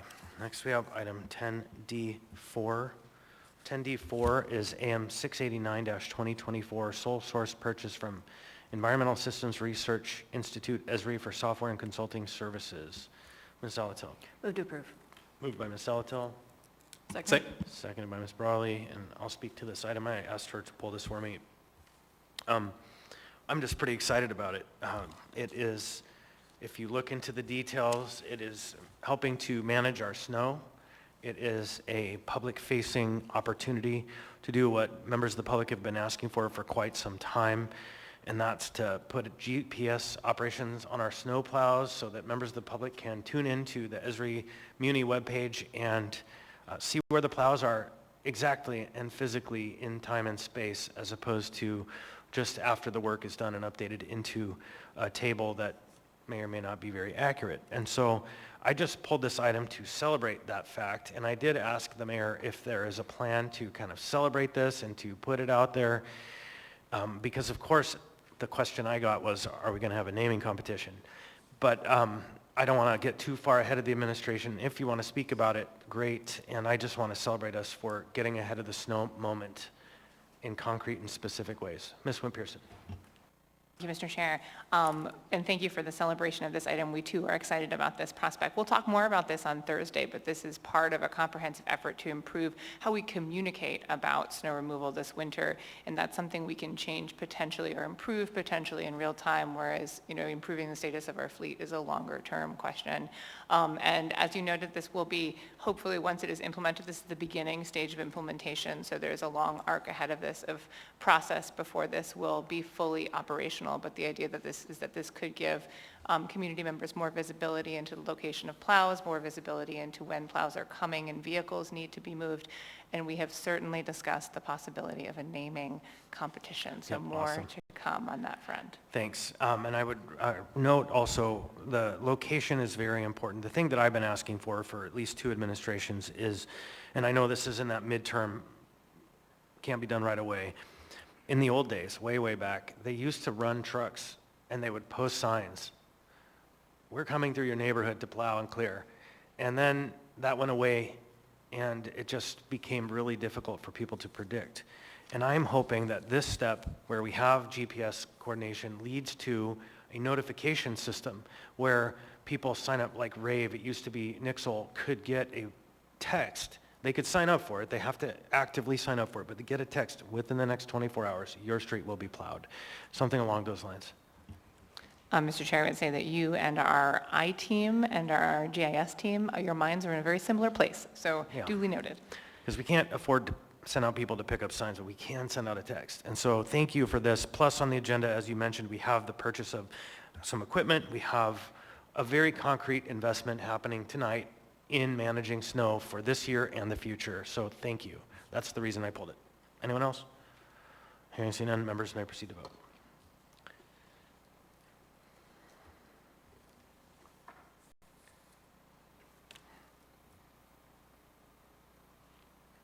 On a vote of 12-0, AM 689-2024 has passed the body. That brings us now to item 10D10. 10D10 is Assembly Memorandum 703-2024, Cooperative Purchase with She International Corporation, She for Tangles Web Intelligence Software and Training. Ms. Salatil. Move to approve. Move to approve by Ms. Salatil. Is there a second? Second. Seconded by Mr. Rivera. Ms. Salatil. Hi, Chief. I'm going to come on up. I have a couple of questions. This has been hot in our email, and so I want to make sure we're out there having this conversation. So a couple of questions. The first is, can you explain if this is something new or something, a continuation of what we already do? And then why, if it's a continuation of what we already do we possibly need expanded capacity? Thank you, Vice Chair. This is a contract that we already have that exists with a different company that is, we're choosing not to renew because it's not meeting our services, so this is a replacement. This is a one-year contract that is paid for by a grant. If this service does meet the needs of the police department, we would then be asking for funding to continue to pay for this service. This service is a open source search engine, if you will. So anything that's publicly available is what it searches. It does not search any HIPAA information, any personally identifiable information, any criminal justice information. This service also has add-ons, which we will not be utilizing, that has artificial intelligence capabilities, has facial recognition capabilities. Those are not services that we will be adding onto this contract. They also have services that will map cell phone identification. We are not utilizing those services or paying for those services. It is merely an open source data search engine. And so we use this very, very frequently when we have members of the public that believe that they're getting threats either online, through emails, through social media. Typically, this significantly impacts our most vulnerable populations, our protected classes in the community, and then we will use this type of search engine to do that open source search to see what's being out there, talked about those particular groups, and if there are, in fact, any threats where people are going to, engage in activity that may be criminal, and then we provide extra law enforcement services so we can maintain effective protection for those groups. Thanks. Quick follow-up. I thought I read in the AM that this is giving us some expanded capacity to do that work because it's got a backlog. Did I read that correctly? Yeah, the service that we did have simply just didn't do an adequate job of doing the search of open data sets. The stack is lit up. Mr. Rivera. Yeah, thank you, Mr. Chair. So a few questions for me, and I'll just go through all of them. So good to know that there is a current contractor that we have been using for this. We're just changing contractors. How long have we been using this technology within the municipality? So that's one. Second one is, so I just want to confirm, I think I heard you say it, but I want to confirm that we're not currently using this technology for any kind of facial recognition. And then third is, what have been the successes of using this technology? You already talked a little bit about online threats, email, social media, but if you could expand on that a little bit more. Thanks. Through the chair, Mr. Rivera, we have been using this technology that I know of for at least since 2020, because I just know that I've seen this technology in use when we were having a lot of active public participation. Some of the success stories are from the members of this body, where people have reached out on social media or commented or provided information to members of this body that either appeared to be or potentially were some sort of a threat based on legislation that you were talking about. And so we would then research those to make sure that there isn't an active threat, there isn't things that are out there in social media fields and that are trying to, develop people that are going to continue to pursue something that they don't like that you all are doing. The same thing would be, if you recall, years ago we had book reading of various different topics on the east side, and we would have people that would come out and protest that, and so that we had a lot of fear from that community, and so we would use this type of technology to see if there were any valid threats that they were going to do harm to that group. And in one particular case with that, we had a couple extra officers in the area to make sure that they could participate without having any adverse impacts to them. And I think you had one more question. Yeah, I just wanted to reconfirm about facial recognition, that it's not currently being used with this technology. Correct. No facial recognition or the artificial intelligence piece that will be used in. All right, Mr. Martinez. Thank you, Chair. Thank you, Chief, for being here. I wanted to follow up on the question with respect to the artificial intelligence and the facial recognition software. It seemed like those are add-ons that are optional, that could be turned on.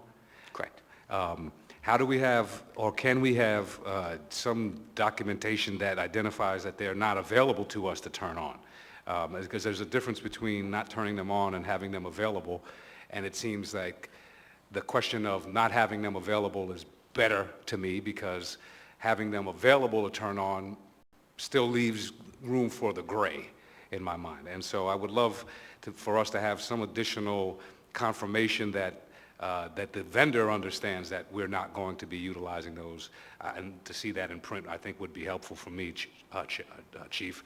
But also, I'm interested in understanding if there had any been, what reporting is this technology and the usage of it subject to? Like, when, has there ever been any legal challenges with respect to privacy or the Fourth Amendment concerns that are raised when we're tracking aggregate data from public sources and especially around political discourse.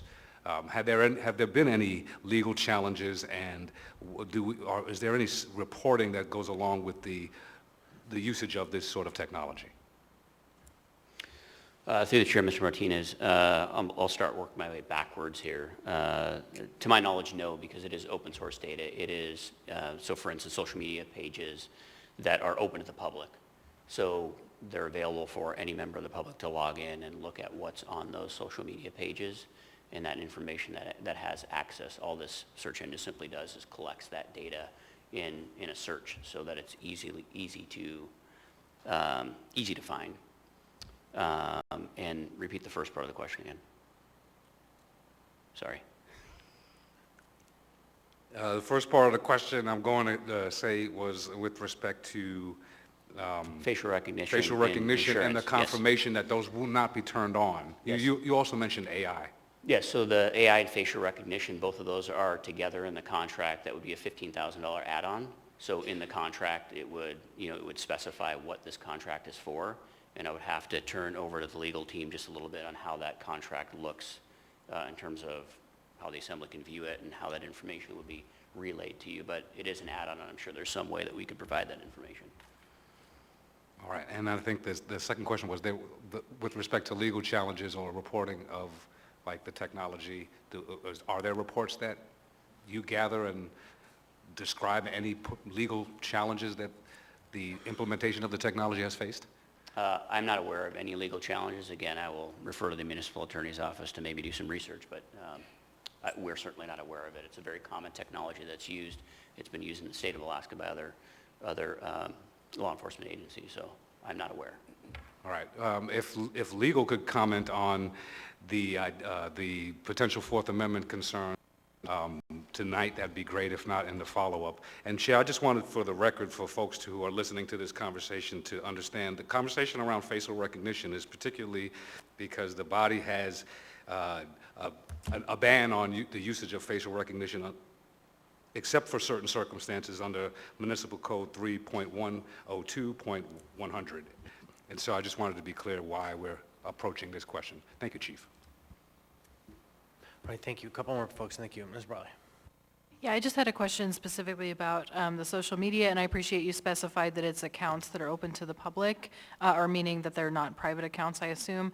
I was just curious, I know there's the main platforms, the Meta universe, whatever that is, the Twitter/X, but I wonder, does this software also monitor platforms such as Telegram and Truth Social? Okay, thanks. And that's not contingent on my vote, but. Maybe answer on the mic. Yes, I don't know the answer to that question, but I can find that out and get back to you. Thank Thanks. you. Ms. Bronga. Thank you, Chair.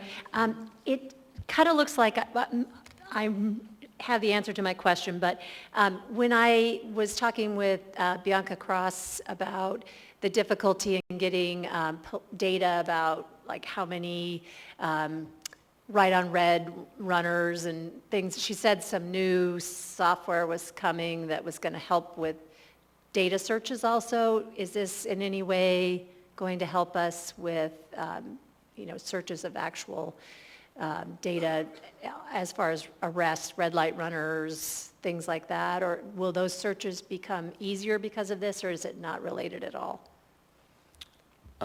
Through the chair, Member Ranga, no, those two are not connected. Mr. Martinez.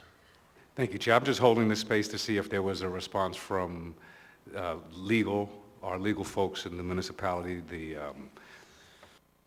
our chief legal folks, to see if they had considered the Fourth Amendment concerns with respect to the rights of privacy and the other issues that I've raised this evening and that have been raised by members. See if there was any comment or feedback from the municipal attorney's office.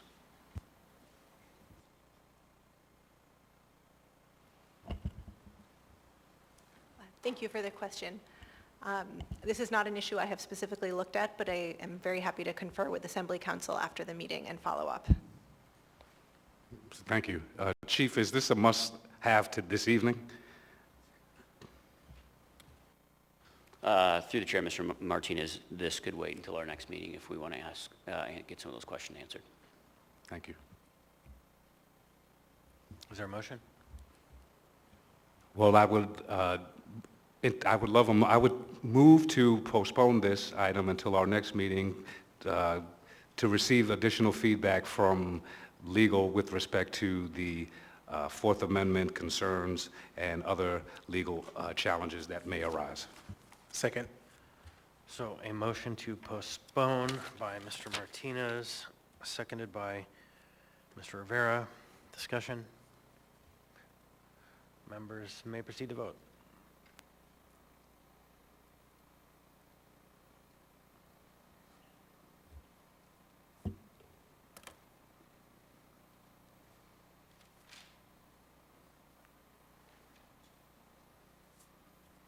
On a vote of 10 to 2, the item has been postponed. So next we have item 10F5. The order had been changed, so item 10F. The clerk asked me to hold 1 minute, so.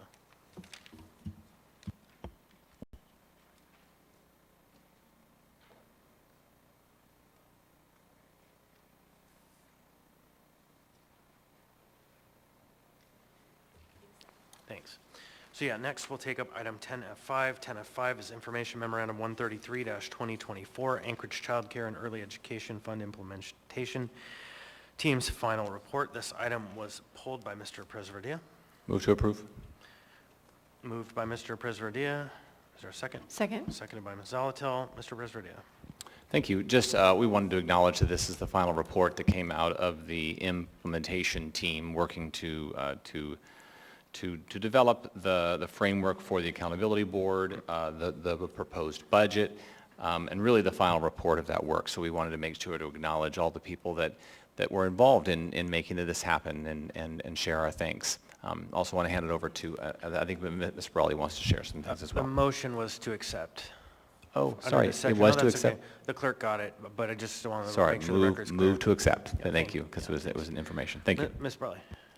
Yeah, thanks. I'll echo Member Presverdia's comments. Also, thank you to former member Kevin Cross, who was our third member for a while.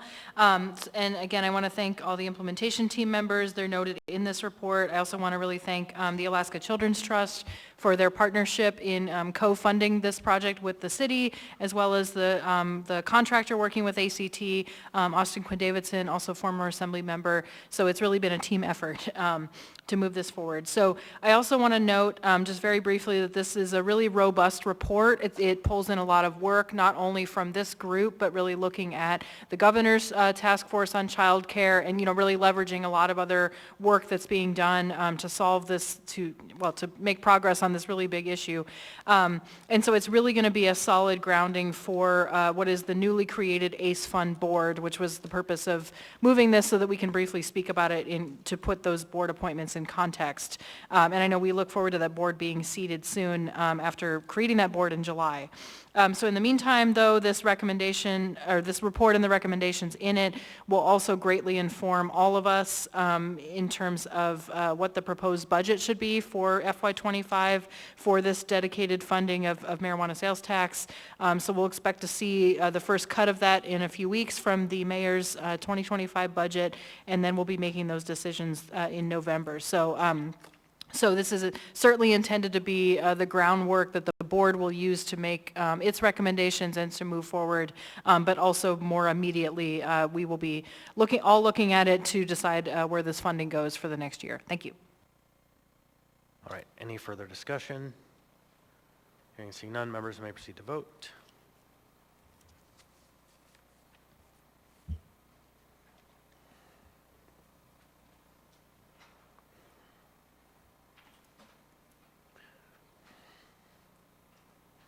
On a vote of 12 to 0, AM 133-2024 has been accepted.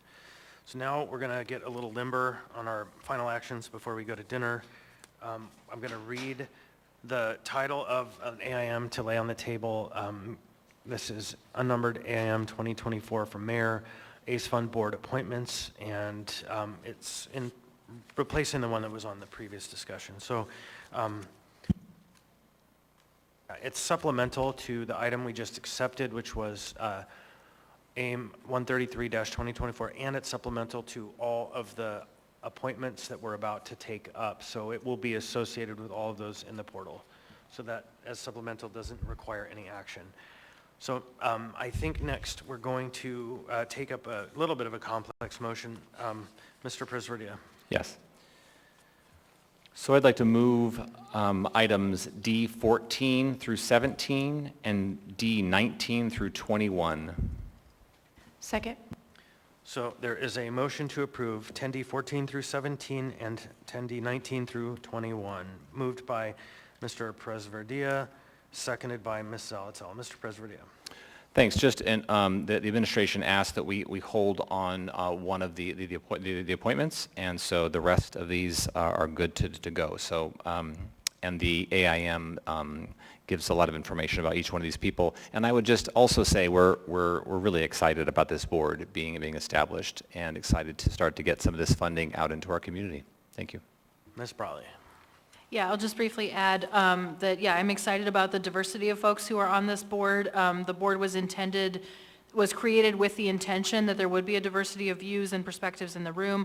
And then I also want to specifically call out that two of the folks being put forward, Brian Collier and Jessica Simonson, were members of of the implementation team as well. So the expectation was not necessarily that everybody would move from one group to the other, but certainly we encouraged folks to apply and to be in the mix for that. So I'm really excited to see all of these folks moving forward, but also that we have some continuity there in terms of the board's background. Thank you. All right, anyone else? Hearing and seeing none, members may proceed to vote.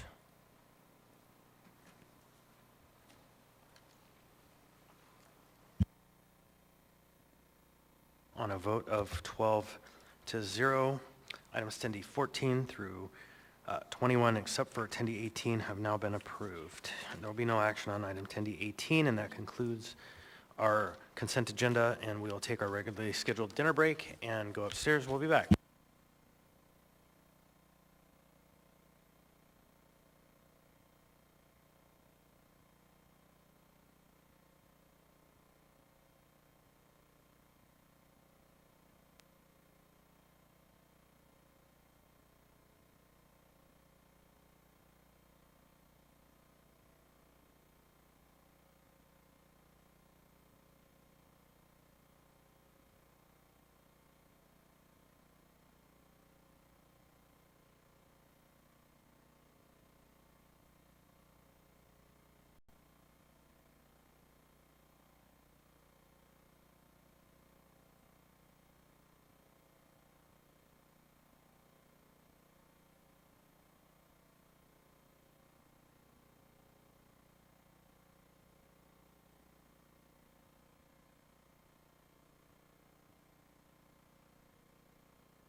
Sports ball.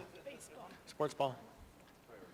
We are all back in the room. The meeting is resumed. Welcome, everybody. We're on item 11A. 11A is AO 2024-58, an ordinance authorizing retention of tax foreclosed parcels for public purposes legally described as lots 36 and 37, block 11, lot 53, block 10, and lot 23, block 3, Laurel Acres subdivision. There is no motion pending. Move to postpone to the meeting of October 22nd. Second. A motion to postpone by Ms. Zalatel to the meeting on October 22nd, second by Ms. Brawley. Ms. Brawley. Yeah, thanks. This is an item that is related to a Supreme Court decision, Tyler versus Hennepin County, that necessitates some minor code improvement or code changes. And so rather than, so the order that we should do that is make those code changes so that it's compliant and then take action on this item. And so I've been working with the administration and they recommended October 22nd, which will give us plenty of time to introduce and then hopefully hear that other item. And this is not time sensitive in terms of getting this approved. Thanks. Okay, any further discussion? Hearing seen none, members may proceed to vote.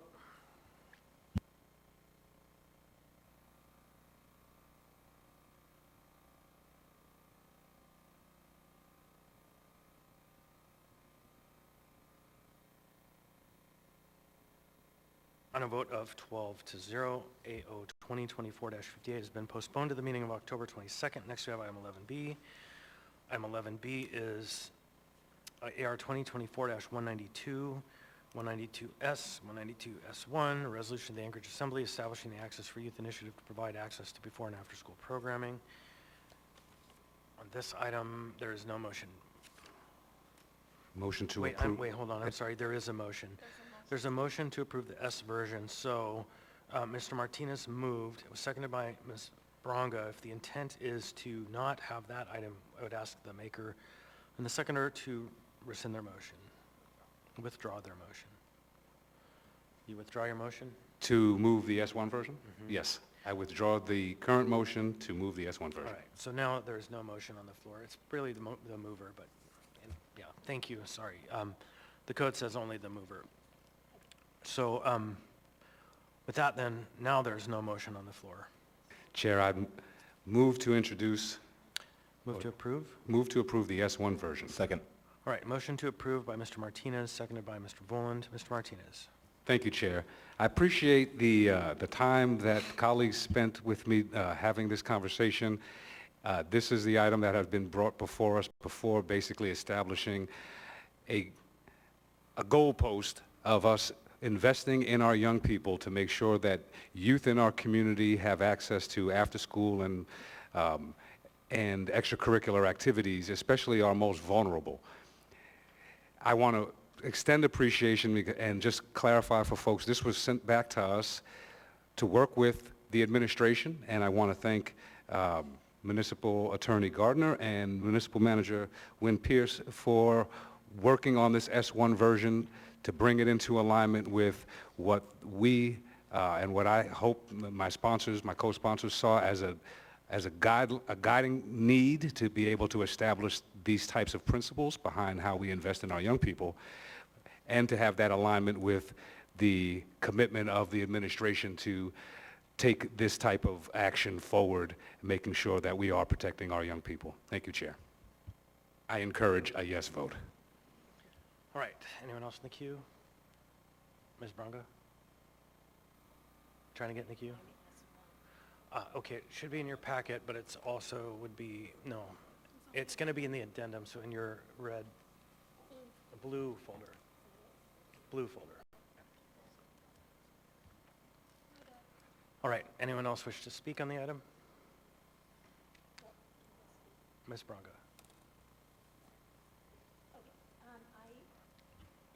My only concern with this, as Member Martinez and Volan know, that I'm about youth activities, and I love that we are going to be putting this investment in. I'm a little worried about looking at marijuana sales tax as part of this as well, because everything I've heard, that is a very limited pool of money, and if we are going to make a difference in early childhood education and opportunities for helping people with childcare funding, we are going to need every penny of that for that particular purpose. And I'm envisioning this is a little bit more for older youth. Maybe not. Maybe it's early elementary also, but I wish it was just under the alcohol tax. But otherwise, I love that you're doing this focus. Queue has lit up. Ms. Brawley. Yeah, thanks. And I appreciate Member Bronga's comments. I think, I hear the concern, and I think that this passing doesn't necessarily mean that it commits us to using one or either source, right? But I do want to note that the early education and child care really defines up to age 12, and that alcohol tax doesn't really have an age limit, but I think to Member Bronga's point, there's after-school activities, there's youth, meaning maybe teens or older youth, and there's different maybe age populations. So I just want to encourage, as we move forward with designing a program like this, to be targeted in terms of ages, or really kind of targeted in terms of who we're trying to most impact, because I think that might be a way to narrow the dollar amount that this could, potentially have, and then a way to prioritize with the idea of maybe future expansion. So those are just ideas that don't I don't have any changes to this, but just to note, there's some nuance there. Thanks. All right, Mr. Littlefield. Thank you, Chair. I just have a quick question for the sponsor. On line 32 and line 42, it calls out age 21, and I'm just questioning why we're going with that age rather than, excuse me, rather than 18. I do support this amendment. I do think it's a really good cause, but I'm just concerned on where we're at on the age. If I could respond, Chair? Go ahead. Thank you for the question. And when I originally mentioned it, I mentioned it with respect to the age of our youth representative, but my recollection is that when I originally introduced this, the Youth Commission goes up through that age. And so it was recognizing that our current Youth Commission holds space through that age. That was the primary focus. All right, thank you, Mr. Littlefield. Ms. Zalatel. Thank you, Mr. Chair. I have an amendment. It'll be in two places. It'll be on page 2 at line 4 and at line 6. They will be the same language, both after the words marijuana sales tax and marijuana sales tax revenues at line 4. It'll say among other funding opportunities, comma, including grants. Second. Motion to amend by Ms. Zalatel, seconded by Mr. Vaughn, was it? All right, thank you.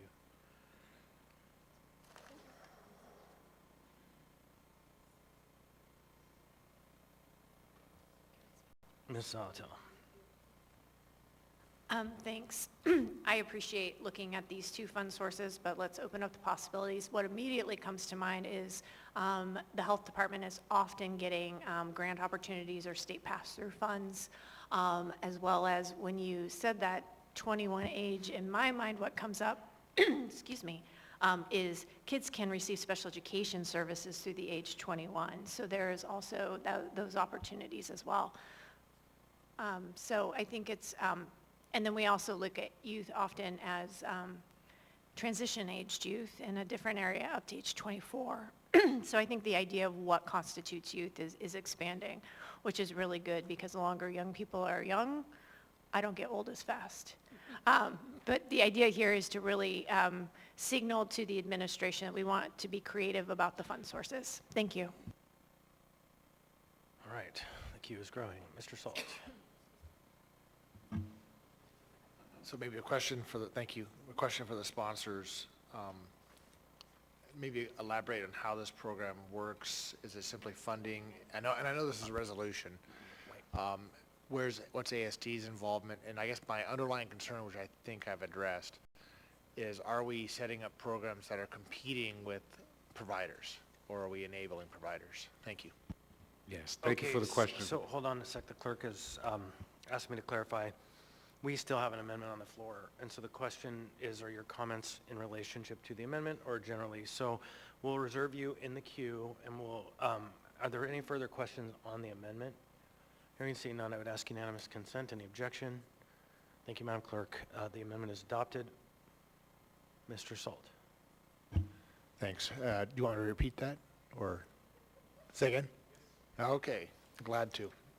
So when we bring up resolutions like this or programs, one of my concerns is that we're building a program that's competing with the private sector, you know, Campfire and other organizations that provide this. And also I don't see ASD mentioned in here at all, but obviously ASD, where teachers and after-school programs through ASD can really benefit this resolution. So I just want to hear kind of those two components, if the sponsors could speak to it. Sure, I can speak the best that I can to it. This really helps the administration create the framework of a program, but we are not the administrators of any of the programs. We are the funding source, and so that goes to the Member Zaltel's amendment to include the other types of funding sources, but essentially that there is a strong statement from our body saying these are the types of areas we want to invest in for the youth continuum through this particular time. And it really is going to work with how the administration is able to think about the implementation of this, having received these guidelines. Thank you. Okay, thank you. Mr. Wand. Thank you, Mr. Chair. Yeah, I will tack on to that as well. I think, for me, I see this, as a way to help youth who maybe wouldn't otherwise be able to access those opportunities, whether they're through Campfire or, private sports or dance club or something like that, or ASD programming. And I think this is also, just want to point out again, I know I pointed this out prior, but it is consistent with the goals of the alcohol tax, and I think also tonight with the strategic plan that we just adopted earlier. Goal 4 talks about learning, and it calls out to utilize alcohol tax funds to support literacy and early education and help children and families thrive. One of the strategies under Goal 4 is to increase access to free or affordable childcare and culturally relevant early education and home visiting programs, quality programs for out-of-school times, especially with the change in school start times in 2024. And then a more specific suggested measure of that strategy is to increase access to quality out-of-school programs for school-aged children and youth. And the framework, the crosswalk there, puts that in the buckets of both child abuse and neglect, sexual assault and domestic violence prevention, as well as homelessness prevention. So, yeah, appreciate Member Martinez letting me hop on this project. Also echoed the thank you to the administration and the edits that our municipal attorney provided, very helpful. And I think this gives the administration the opportunity to get creative, and we can hopefully help some kids in our community be part of some great programming. Thanks. Thank you, Mr. President. Thank you, Chair. I have I think a few statements, and then I do have a question for the administration. My concern continues. So I have this is a difficult thing because I believe that this kind of program is really essential. We need it for the city. We need this. We need these things to be happening. We need access for our youth. We need after-school programming. And there are many organizations, nonprofit organizations, and in the school district who are working to develop these kinds of things and need funds to be able to do this kind of work. And so this is really, really vital work. So nothing I'm saying today is against the fact that we need this type of programming in our city. What I'm concerned about is the precedent that this is setting, that we as a body, as a governing body, are unilaterally coming up with a program. We're naming it, we're designing its structure, we're essentially developing the entire program, and then saying in this that we're encouraging the administration to do this. But so that's what's very strange to me is that that's not our role, to develop programming for the city and to outline it and to completely create it and then to hand it off to the administration and say, now go do this. And that precedent is really worrisome to me because I can imagine 100 different issues that we need to address as a city and as a body if we're going to start creating programming to address those things and then force the administration to create those and fund those. So that's where I'm really struggling here, is that even in the title, we're encouraging the establishment of Access for Youth program, which says, so did the administration come up with this, so we're encouraging it, but we came up with it. So I guess my question to the administration is this one of your priorities? Is this something that you are planning to create? Is this something that, as you look at your administration and the many things that you need to focus on, is this a priority for you to establish this right now? And is this, and I guess I'm wondering about your support of this resolution. Do you support this resolution in essentially being told by the Assembly to create a program and lay out how that program will work? So that may be a confusing question, but I guess two things. Is this a priority for you right now with everything else we're doing? And second, is this, do you support this this resolution? Two questions. If I might start through the chair to Member Perez-Verdia. Thank you for the question. It's a good question. And I would say I also want to thank Mr. Martinez for the time that he spent with the municipal attorney and I talking about some of these exact kind of questions. And that's one of the reasons we asked for the time and the collaboration, was to fully understand what was being requested and to throw out our thoughts on what this might actually operationally look like within one of the municipality's operating departments. I would say that the subject matter issue is certainly something that we very much so do support access to this kind of programming, and that we appreciate the acceptance of the reframing of some of the language for exactly the reason that you highlight, that this is at this point an encouragement, which I think it is appropriate for the body to encourage the establishment of certain priority initiatives that you may want to request further consideration of, and that framework is really the appropriate one as opposed to a directive. So I really appreciated the change in that language and the collaboration time that went into doing some edits to this particular item. So do you support this this resolution?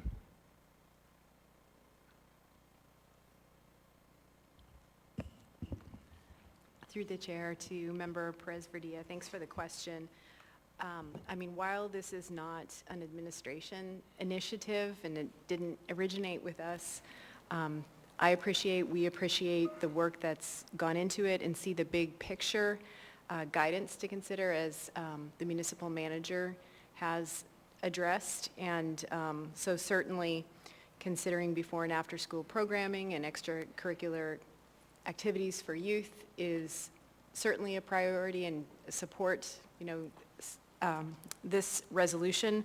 I won't lie, I think that there's work around costs and resources, and there's a lot, that remains to be fleshed out. And so as far as expectations around timing for next phase, I would be curious, but in general support approaches such as this and what they're intended to do. Thanks. I'll just make one last statement, then I'll cede my time.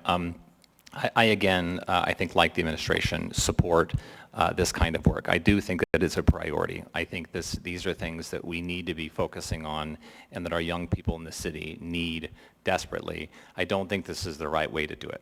I don't think creating a program and strongly encouraging the administration to develop it and fund it is the right approach. So unfortunately, I don't think in its current form that I'm going to be supporting it. Thank you. Thanks. I don't have anyone else in the queue. And I think that I'll just speak briefly to this idea. Personally, when I read this, I don't think it does detail and develop an entire program. I think it gives a framework and says that this is what we want, now tell us how you would build it. But that's a fine distinction, a narrow distinction. I think that we have some work ahead to get together with the administration and talk about our lanes and talk about whose role is it and whose power is it, and how do we work together to carry forward the development and promotion of all the good things in our city, or tackle the big challenges we face. And so I think that conversation is one that's coming soon, and it's a worthy conversation to have, so we maximize the benefits of this work that we're doing. Ms. Braga. Yeah, I have to agree that there's nothing in here to me that says I have dictated a specific program. It just asks for that policy guidance that we will invest upstream in our youth and help make Anchorage stronger by recognizing that if we don't catch kids at a certain phase, that there's maybe not a point we can turn some things around. So I really appreciate Member Martinez bringing this forward, and I appreciate the collaboration, and I don't feel like this is any directive to do any certain thing other than recognize how important our youth are. A couple more folks in the queue. Ms. Zalatel and then Mr. Rivera. Thank you, Mr. Chair. To me, this is somewhat akin to two other items we passed tonight, which was accepting the final report on the ACE Fund and the Alcohol Tax Strategic Fund. It's just additional refinement on those broader plans. It's just putting another idea on the table. So I think that's important, that if we can do it writ really large, we should be able to do it writ a little bit smaller. So I think we need to be consistent in how we want to express our policy priorities, and doing it in writing where we can weigh in and it's for the record, so then it can be handed over to the administration and put into the mix, I think is a good way to do it. Certainly better than just a budget amendment with no context. Thanks. All right, on the second round through the queue, I think, Mr. Rivera, maybe you haven't spoken yet. So you have Yeah, the floor. thanks. Go ahead. Thank you, Mr. Chair. Yeah, I just want to appreciate all of the comments and discussions. I just want to speak briefly to the precedential nature that was commented on earlier. And actually, I've just been doing, in the few minutes since that comment was made, just some brief research on, has the Assembly ever done this kind of thing before? And in fact, you can go back to 1990, where the Assembly did encourage the establishment of some kind of recycling program with the school district.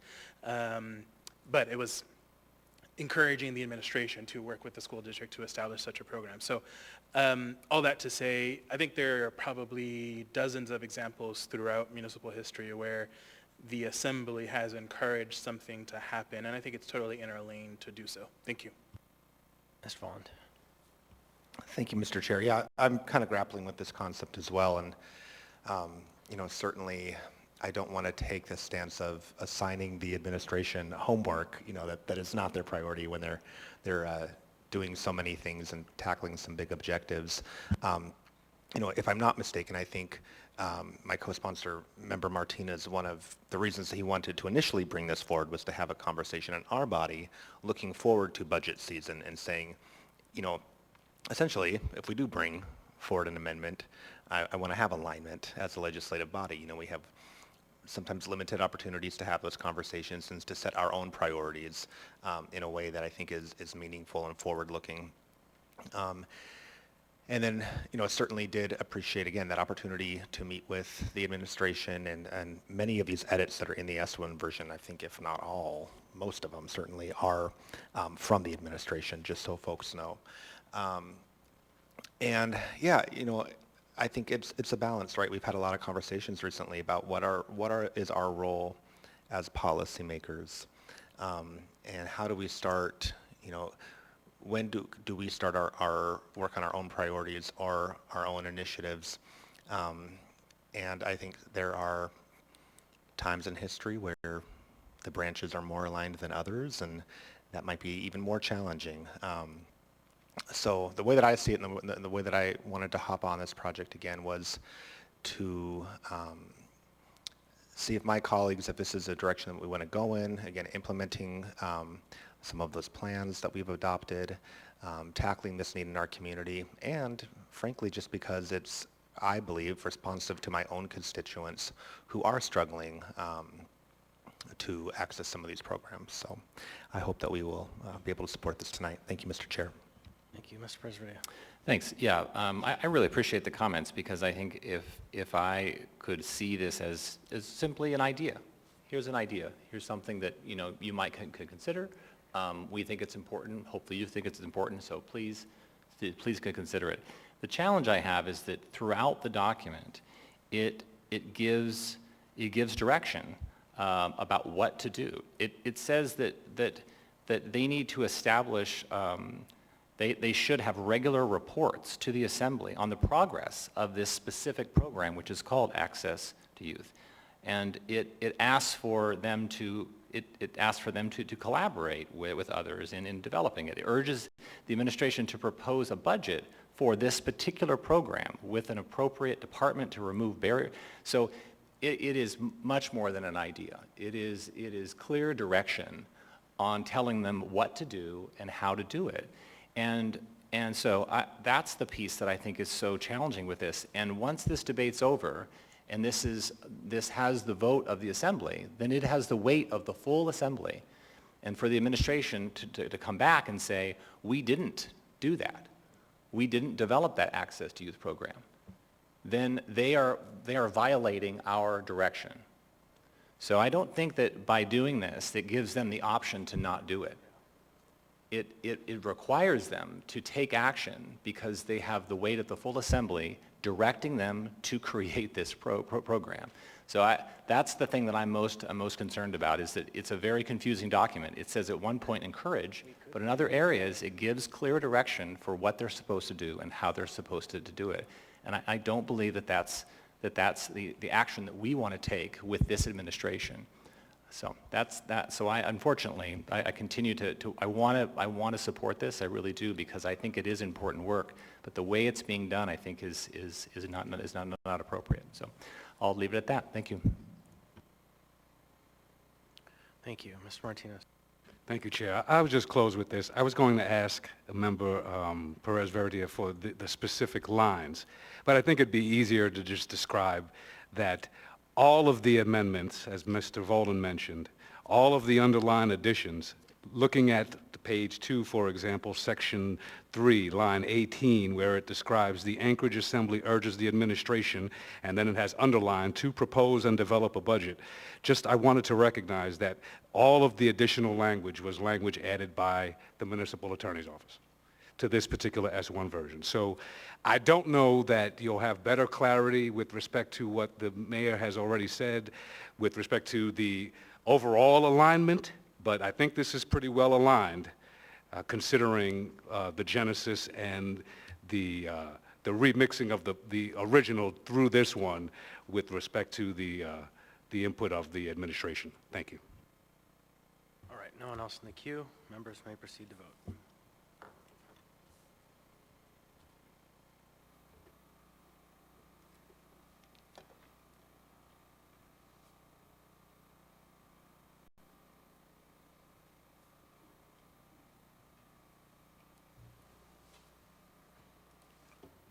On a vote of 11 to 1, AR 2024-192 S1 as amended has passed the body. Next we have item 11C. Item 11C,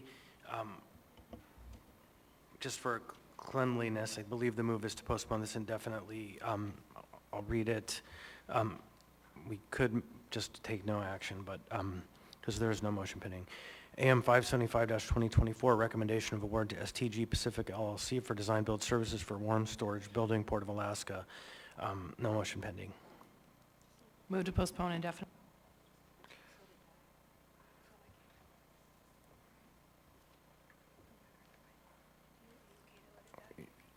Yeah, it could go either way. If there's no second, it dies and no action is needed. It will just perish into the memory hole. So okay, there is no second. So this item has not been moved. This item will not pass the body. Next, we have item 13A. 13A is AO 2024-68, an ordinance, the Anchorage Assembly amending Anchorage Municipal Code, Section 3.70.190, to return fire battalion chief positions to represented status. We have the original, we have an S, an S1, and an S2 that are before us. And this is a public hearing item, so the public hearing was continued to tonight, so the public hearing on this item is now open. Please come forward if you'd like to be heard.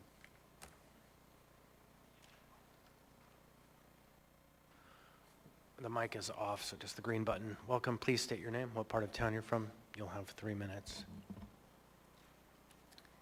Yeah, my name is Justin Mack, last name's M-A-C-K, Vice President with the Anchorage Firefighters from South Anchorage. I rise in support of the S2 version as amended. This update to municipal code will put the battalion chief position in line with all other positions identified in Muni code. There's 368 positions identified in Muni code subject to collective bargaining. 3 of those positions are carved out. 2 of them are inactive, but the main one we're kind of talking about in this ordinance is the fire battalion chief position. Currently, as it sits in Muni code, they are carved out from collective bargaining and are not able to access the MOA process that exists for all other positions. This ordinance would undo what was done in 2001 and go away from carving out the battalion chief position and then put them in line with the MOA process as it exists. Along with that, it'll provide some advocacy for the position and their ability to collectively bargain. I believe this update is in line with the Assembly goal of following and allowing for a process. I believe that this ordinance is in line with the administration's goal of good government. The firefighters union is in full support, and we ask for your support on this ordinance tonight, and I'm available for any questions. All right, thank you. There are no questions. Oh, wait, there is one, Mr. Presbytia. Hi, welcome. Just a brief question. One of the problems that we're trying to solve, from what I understand, and please correct me if I'm wrong, is the desire for more people to move into this position. Is that correct? That there is because of the nature of the position and how it's structured now, that there may be less motivation to move into the position? And does this solve that? Well, first of all, is that one of the challenges that you and the police department is facing, and does this solve that problem?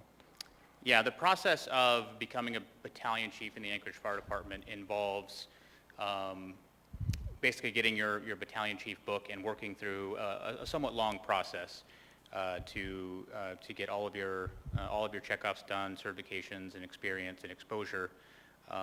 Since this conversation first came up a few months ago, several new officers have asked for their battalion chief book, looking forward to this passing.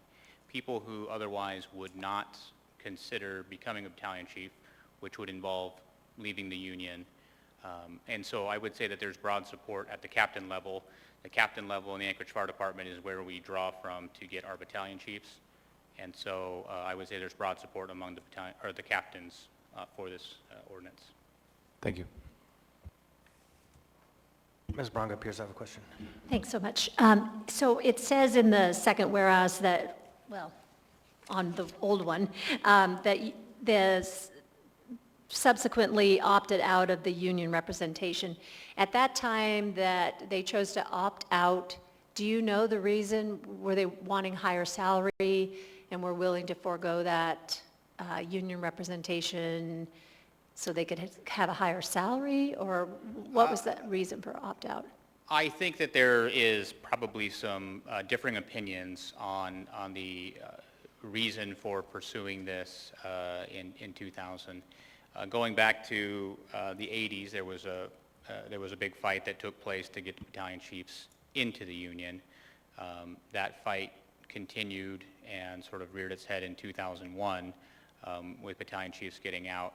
I think a good example of maybe the position of the assembly and the municipality at the time is just some of the language in the AMC that was attached to the ordinance getting them out.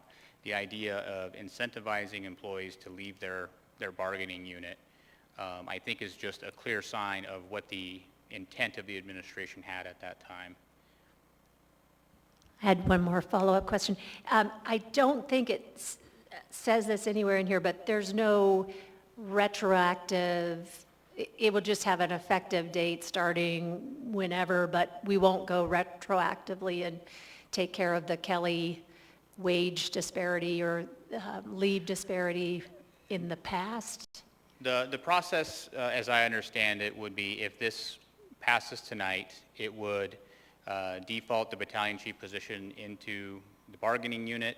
That would force a conversation between the bargaining unit and the MOA to establish an administrative agreement between the two parties as the battalion chiefs are brought back into the union.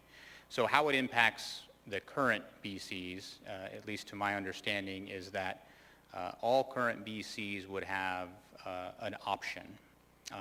Of the 9 BCs we have, the 9 fire BCs we have, 7 of them are eligible for retirement right now.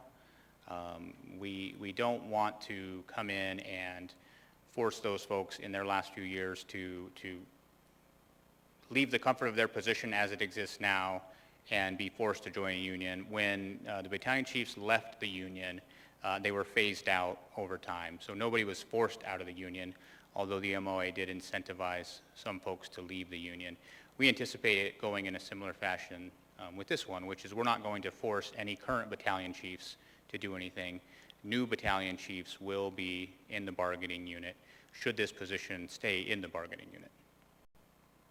Thanks for that. Okay, public hearing is still going.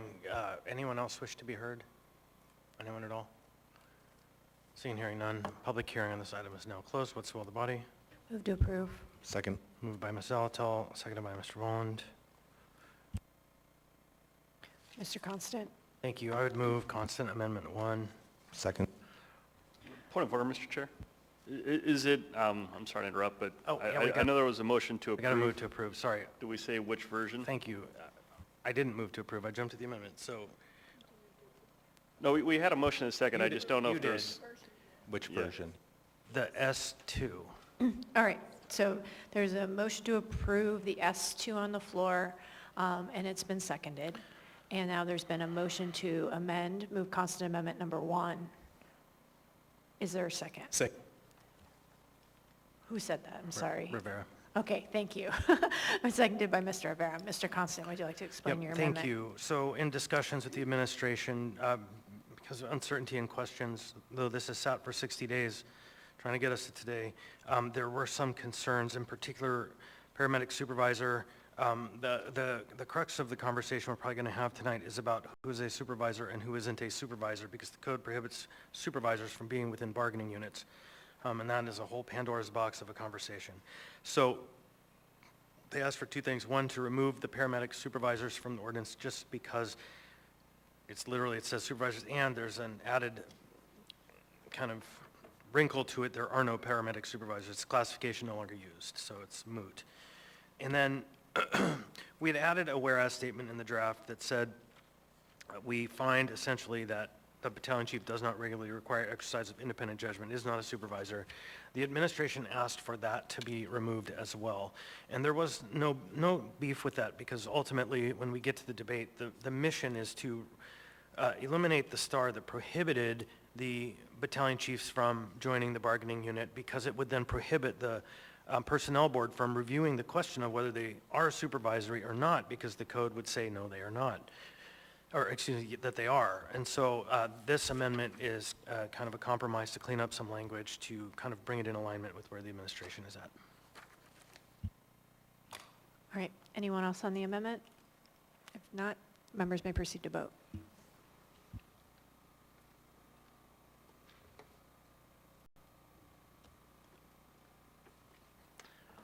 On a vote of 12-0, the amendment has passed. Now we have the main motion as amended before us.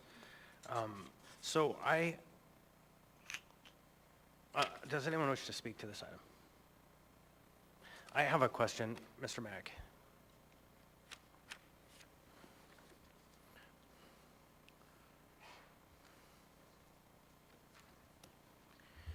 My question, I have been asked a number of times, and I think it's a better question for you to answer. What problem does this solve?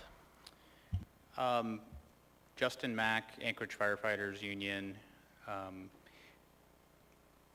The problem we're trying to solve is one that we kind of mentioned a little bit earlier. 3 positions exist in Muni Code that are carved out from the MOA process as it exists today. When the battalion chiefs were removed from the union in 2001, they did not go through that process to remove them. That process would be going to the Labor Relations Board, the Employee Relations Board, having them review the position for supervisory functions, and then the ERB would have the ability to make a determination on whether or not this position was subject to collective bargaining or not. And from there, the union or the MOA would have the ability to appeal that decision from the board.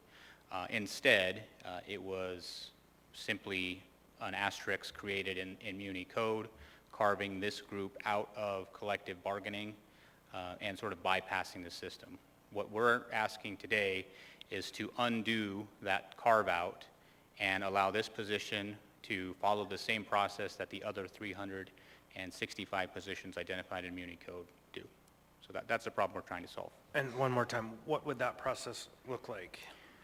That process, as I see it, would be, should the Assembly choose to pass this ordinance today, it would force the bargaining unit and the city to create an administrative agreement. Ultimately, that administrative agreement would be to address how we will bring the battalion chief position back into the bargaining unit. From there, I see the administration having the power to review that administrative agreement and then ultimately make a determination on how they would like to move forward, whether they are comfortable with the administrative agreement as it sits, or if they feel like this needs to go to the Employee Relations Board and be reviewed. It's not a one-time deal. At any time, the administration or the union can advocate for a position to go to the Employee Relations Board to be made a determination about the supervisory nature of the work.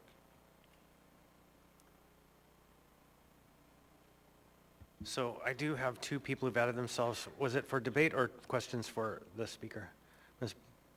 Speaker, Ms. Brawley? Okay, so I think we're good. Thank you. Ms. Brawley? Yeah, and I guess debate really just to track, so we passed the amendment, so basically, we took out paramedic supervisor, so it looks more like the original version, and I should have realized to ask this during the amendment process, but can the sponsor briefly explain, now that we've removed this whereas, is it still true that the battalion chief is not meeting the definition of a supervisor? That is a really interesting philosophical question, and it's one that we could spend a lot of time talking about. A lot of time has been spent talking about it. The reason we removed that language is because it presupposes a position to the Employee Relations Board, right? It presupposes the answer to that question in the same way that having the star in there that we're removing presupposes to the Employee Relations Board an answer, right? So if you read the language that was added, that we are taking out, or we took out by amendment, that they do not do these things, that means that then they are not supervisors, and the Employee Relations Board would find that most likely. In the case where there is the star there, as it currently exists, because it says they are not in the union because they are supervisory, then the board must find that they are supervisory, right? And so by having both removed in this way, it levels the field for that review should it occur. Okay, and then again, just so I'm tracking, so then and there's no paramedic supervisors being utilized right now anyway, so we're really just back to battalion chiefs, is Yes. that? Okay, thank you. Mr. Salt. Thanks. Mine was similar, so I think I look at it as battalion chiefs are tactical versus supervisory, where that description really helps. My question is really around one of the whereases, where it says they'll be given a choice whether they want to be covered by the labor agreement or not. Is that spelled out somewhere other than the whereas? So this is an area where there's, again, a difference of opinion, and when I had my discussions with the administration this morning, the chief administration officer, the conclusion was we will get the star fixed, we will take out the supervisor, the paramedic supervisor, but we didn't get into that. So there are differences of opinion, but the process, I believe, would occur in the administrative agreement conversation. It isn't so this conversation, speaking to a previous debate we just had on whose role is it anyways, was very uncomfortable for me because I'm working on this project and it is our purview to look at that star and say whether it goes there or not. But I was in the room between the chiefs and the labor unions, and it did not feel good for me. And so I think the proper place for all of those discussions to happen is within an administrative agreement process with all of those attorneys on both sides in the room, negotiating and coming to a point, and then bringing it back to us where our job is to say yes or no, not to be getting into the fine details. And so my answer to that question is that it leaves it up to them to figure out. Yeah, I'd agree, because to me, it breaks down to maybe like two people having the same position. One's exempt, one's non-exempt, which kind of opens up a labor law Pandora's box, which I assume the administration will tackle, and you don't need to answer now, but thanks. The other side of that, though, is that, so we have the municipality and its administration, which we're representing. We also have workers and their ability and choice to work in the environment that they have spent a career working in. And imagine, I've been told there are 7 of 9 battalion chiefs who are within their retirement period. They're fully vested, They are in their tier and they are ready to go tomorrow or the next day, whenever the mood strikes. And so it seems to me that it's a bit unfair to those folks after an entire career, they've built it, they have a process to then tell them, you must go do this thing, rather than allow them as adults to choose the one that works for them. And then what happens is those 7 retire. There are a whole crew of captains that are interested if the deal is fair, if they have protections, if they can negotiate the terms of their future and not just be subject to the kind of executive tide, if you will, that we have seen over the last few years. That can be, you can get left behind in that space pretty hard. So for me, where I landed was choice is more valuable than dicta. So, thank you. Mr. Presverdia. Thank you. I am just, I'm hearing all of the discussion around this, and I'm just curious about how this affects our fire department in terms of how it runs, and how this affects the ability to sort of run the fire department, and especially having a choice as to whether you're in the union or not. And so maybe, I don't know if Chief, if you would be willing to come up. I'm someone from the fire department, I would love to just hear how this decision will impact sort of your ability to run the fire department. That's what I'm curious about. Is this going to create challenges, or is this something that is workable or not? Welcome, Chief. Thank you. So just repeat the question. I'm just curious about how this will impact your ability or the fire department's ability to sort of run effectively. Sure. Thank you for the question, Mr. Presverdia, through the chair. I'm Doug Schrage. I'm the fire chief. It does raise some questions. There's a lot of unanswered questions, and there are some unsettled issues that would have to be addressed. So we don't know.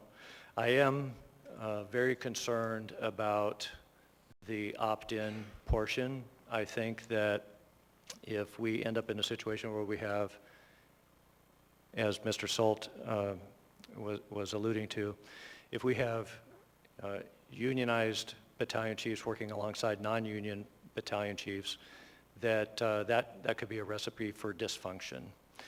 So that is one area that causes us concern. I disagree with the notion that the current battalion chiefs don't function in a supervisory role.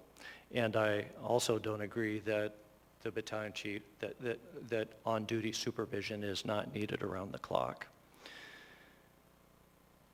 To the question that came up earlier about recruiting, I believe that the union representative is correct that more applicants would likely apply for a battalion chief job when one comes open. But the truth is, well, they're both truths, but the fact is we have had no trouble to this point recruiting for filling our battalion chief roles.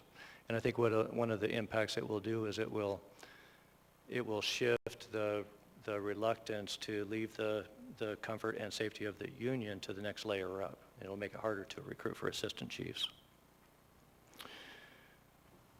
One of the unsettled questions is who will provide the supervision on shift. The supervision that's currently being provided, in my view, by the battalion chiefs. These are the people that alone are able to approve unscheduled annual and mandatory overtime, P-card purchases, callback, out-of-area responses, shift trades. The battalion chiefs enforce our collective bargaining agreement compliance, tour trades, other requirements. They're able to release people from duty, and some of these things are done after hours. And I'm concerned about what will happen if we don't have access to around-the-clock supervision. Thank you, Chief. That was very helpful. Yes, sir. Thank you. Mr. Falsey. Thank you, Mr. Chair. I think to supplement the prior answer, I'll say for the Assembly members' general benefit, and I'm happy to answer additional questions. This has been a little bit of a conversation. You sort of see that show up as we've gone from original to S1 to S2 to S2 with an amendment. But I think if I can bottom line it for the Assembly, as the Chair said, the crux of this question was, are the battalion chiefs supervisory? And everyone seems to agree that if they are not allowed to be in the union under our current code, and if they aren't, they probably should be in the union under our current code. The trick of it is that that is not a free choice the way we are currently wired. It is an application of the facts to the law, and the decider of that is the Employee Relations Board.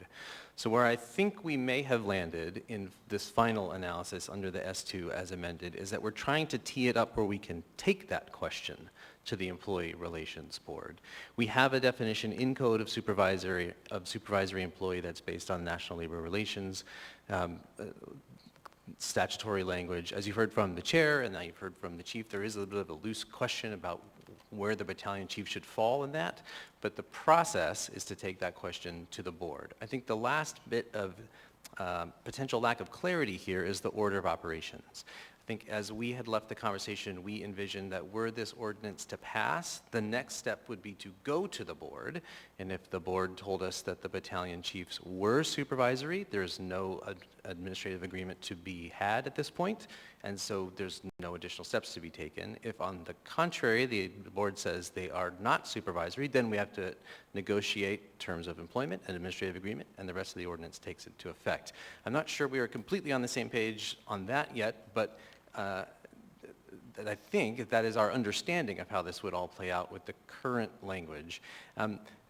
There is another scenario where we could say that we want the battalion chiefs to be in the union even if it requires duty changes, so that the board could say, well, they're supervisory now, but if you did the following things, they would no longer be supervisory. That's the hardest question to grapple with because we don't know what that is yet. We don't know what the board is going to say, make this change, and suddenly their status does alter. That said, we do know that at a minimum, it would have at least some operational changes for us were we to put the battalion chiefs in the union. By way of just very easy example, when we do IAFF labor negotiations, typically the department's representative is a battalion chief. If the battalion chiefs are in the union, we'd have to send in an assistant chief. That's doable, but it would be a change. And we'd have to be teasing those things out as we went along. So this has been a somewhat complicated and moving target, but we're happy to answer questions to whatever extent we can help clarify it in the chambers now. Ms. Alato.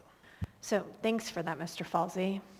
So I wonder if that poses an issue. Right now, what is proposed is the ordinance shall be effective only on the date that the modification to the labor contract between the IAFF and the municipality is effective by ratification. But I don't think it removes our barrier.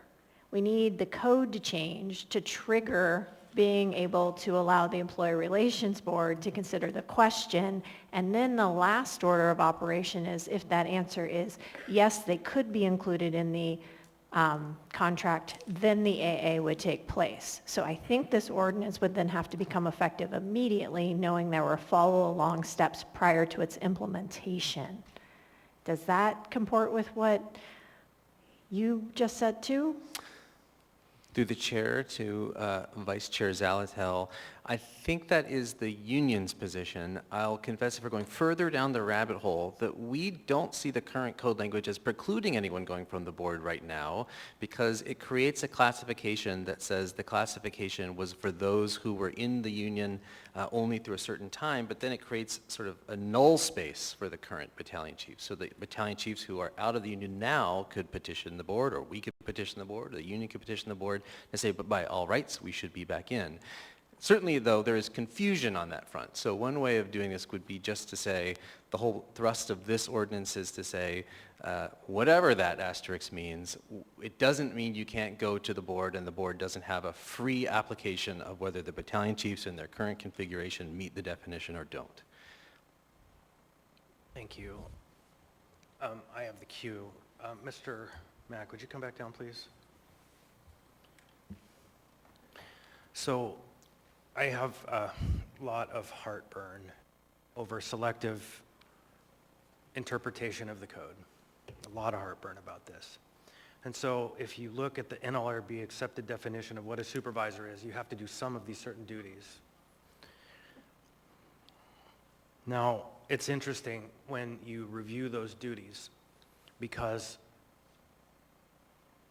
in a conversation even the chief said, I don't do any of those things. So maybe the chief isn't a supervisor, which is an absurd read of the code because the chief is ultimately the arbiter of all of those decisions except for the mayor. That's at least a pretty important rationale to me. But then, here's what happens when you start to unpack this selective interpretation of the code. If you read the code the way that it has been presented, then captains are no longer allowed to be in the union because the captains perform almost exactly the same duties with some slight measure as the battalion chiefs. They have the ability to make determinations, move people from equipment, select which pieces of equipment go out of play in the moment. If you're going to read the code that these duties are supervisory, then the battalion chiefs have to come out of the union. And then if you take it the next step, the paramedics. The paramedics actually, on the scene, in the moment, when a crisis is happening, direct the EMTs. They tell them how to respond. They're the boss in the moment. Are they supervisory or are they tactical? And so, if we're going to read the code to say battalion chiefs, because of this definition, are supervisory, we have to read the code that they are, captains are, and the paramedics are, but that's an absurd read, and it would wreck the entire operation of how it's happening. And that will create a whole wormhole of issues that are going to take ages to sort out. So, Mr. Mack, how does it operate?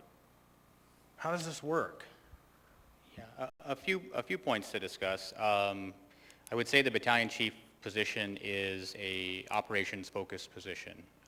They function as incident command on some of our more complicated and challenging responses. But they also have administrative functions that they do as well. It's our interpretation that a majority of those administration functions don't happen independently. They happen with the input of chiefs further up the line and a lot of input from HR as well. So to respond to some of the statements that were made, the department ran for over 20 years with the battalion chiefs in the union. There was no 24-hour supervisor, as stated before. The battalion chief held those functions. It's our interpretation that the day-to-day function of the battalion chiefs, would they be represented or not represented, would not be that different than they are now. They would still respond to calls. They would still function as an incident command. They would still deal with administrative functions such as staffing and training and updating our policies. We existed in a world with represented and non-represented battalion chiefs for over 10 years when the battalion chiefs were removed from the system. And I haven't heard of 10 years of dysfunction within the department because of that. I think this is something that has happened before. But we don't have to look internally either. We can start to look more broadly throughout the state and throughout the country. It is more common than not to have the battalion chiefs. For a city of our size, the battalion chiefs are in the union. But that goes up further depending on where you're at. In some places, the assistant chief is a represented position. So it's a little bit of a balancing act. Trying to sit here between the parties and resolve the question of supervisory, we can be here all night and go back and forth about what does the word assign mean, what does the word direct mean, but really we don't have to worry. There's a process that the MOA has to work through this issue. What we're asking for is access to that process. And to respond a little bit to what was said earlier about the process, the reason I think the administrative agreement is an important thing to work out initially is because I think some of the concerns of the union and some of the concerns of the fire administration might very well be worked out in that administrative agreement. So my ask would be that we have the opportunity to sit down, work through those issues. We might not make the progress that we hope to make, and this may end up going in front of the Labor Relations Board, but there's an alternative solution here as well. We may end up in an administrative agreement that we do feel comfortable with. that does allow us to continue to function with represented and non-represented BCs. And there would be no need to take this in front of the Labor Relations Board. And then one last discussion point about negotiations. There was a battalion chief in the negotiating process last time, but there was also a deputy chief in there as well. And I certainly am sympathetic to the fire administration losing a battalion chief in the negotiating process, but I also have some frustration with an operations-focused position being put on the other side of the bargaining table against other operationally focused positions. I think that was an uncomfortable position for a lot of folks to be in, rather than a benefit overall.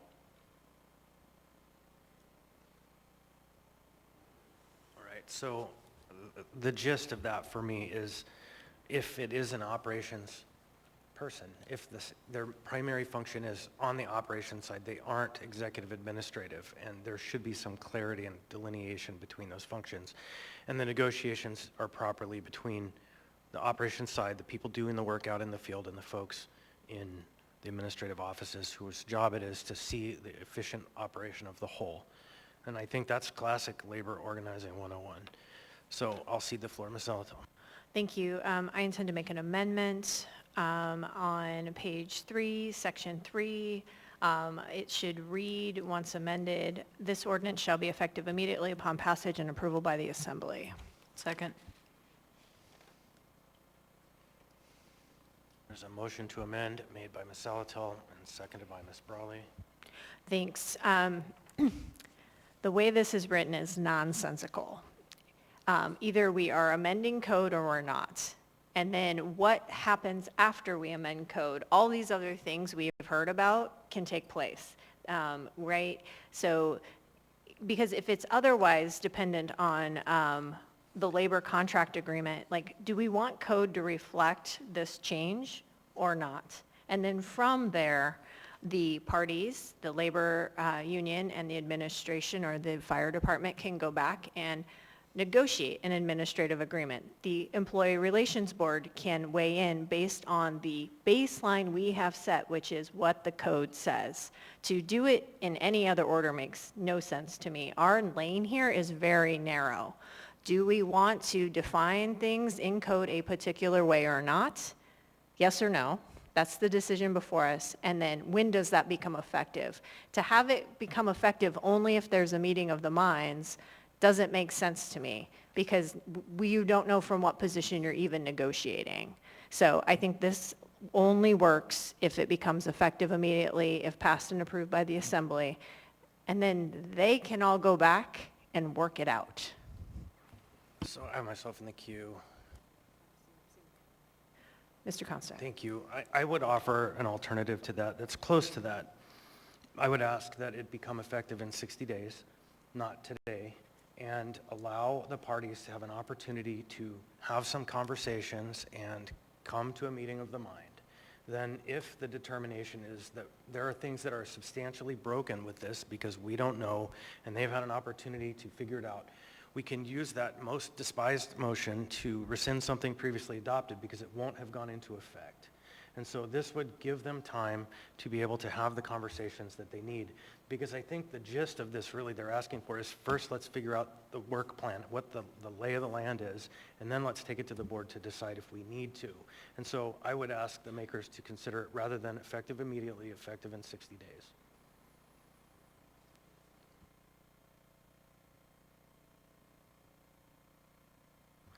Ms. Brawley. Thanks. Yeah, I guess my question, my question was to the administration, is that an acceptable change? And then I suppose the alternative would be to make this effective, looks like November 10th is a Sunday, so about 60 days could be Friday, November 15th. So then I will move to amend the amendment to change. I think you can just do it if both parties agree. Okay, is that, okay. So then changing immediately to November 15th, 2024. Sounds great. I would support that motion. Any discussion on the amendment? Mr. Chair, I still had a question to the administration. Oh, you have the floor. Go ahead. Well, yeah, so the question is, given now that this says 60 days, is this an acceptable change such that we could actually vote on this tonight? Thanks. Through the chair to Member Brawley, yes, I think we can make that work. Now, the question now before us is a motion to amend the effective date. Any further input? Seeing hearing none, members may proceed to vote on the amendment.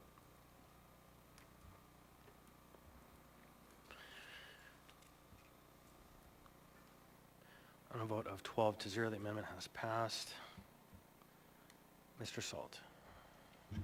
Thank you. I was just wondering if, Chief, if you could kind of give me, I'm looking for an organization chart of the fire department. Where does the battalion chief sit? The question is, who's, let's say at Station 12, who's the highest ranking person on your staff there, or is that the battalion chief? Thank you. Mr. Salt, through the chair, would you kindly repeat the question? I'm just trying to get an understanding for the fire department organization. So my concern is that at a station, let's say Station 12 or 4 or whatever, the battalion chief is the highest ranking member at that station, and you essentially lose that supervisory position. So if you could help me understand that. Sure. Thank you. So every fire there's a fire company or more than one fire company in every station. Each fire company is led by a captain. On duty at any given time, there are 3 battalion chiefs. Each of the 3 battalion chiefs oversees 3 to 5 fire stations and the personnel within them. And so, yes, the battalion chief is the highest ranking person on the shift. Okay, thank you.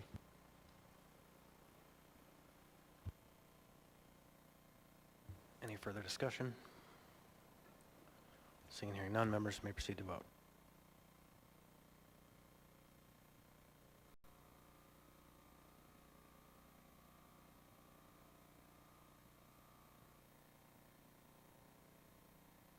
On a vote of 11-1, AO 2024-68-S2 as amended has passed the body to be effective in 60 days.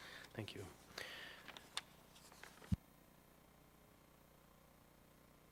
Next, we have item 13B. 13B is AO 2024-77, an ordinance of the Anchorage Assembly amending Anchorage Municipal Code, Chapter 9.28 and 9.54 to clarify towing and impoundment procedures. Public hearing on this item was continued from the meeting of 8/27. The public hearing again is now open. If you'd like to be heard on this item, please come forward. Okay, I'm not seeing anyone at this point. So can we call Mr. Powell?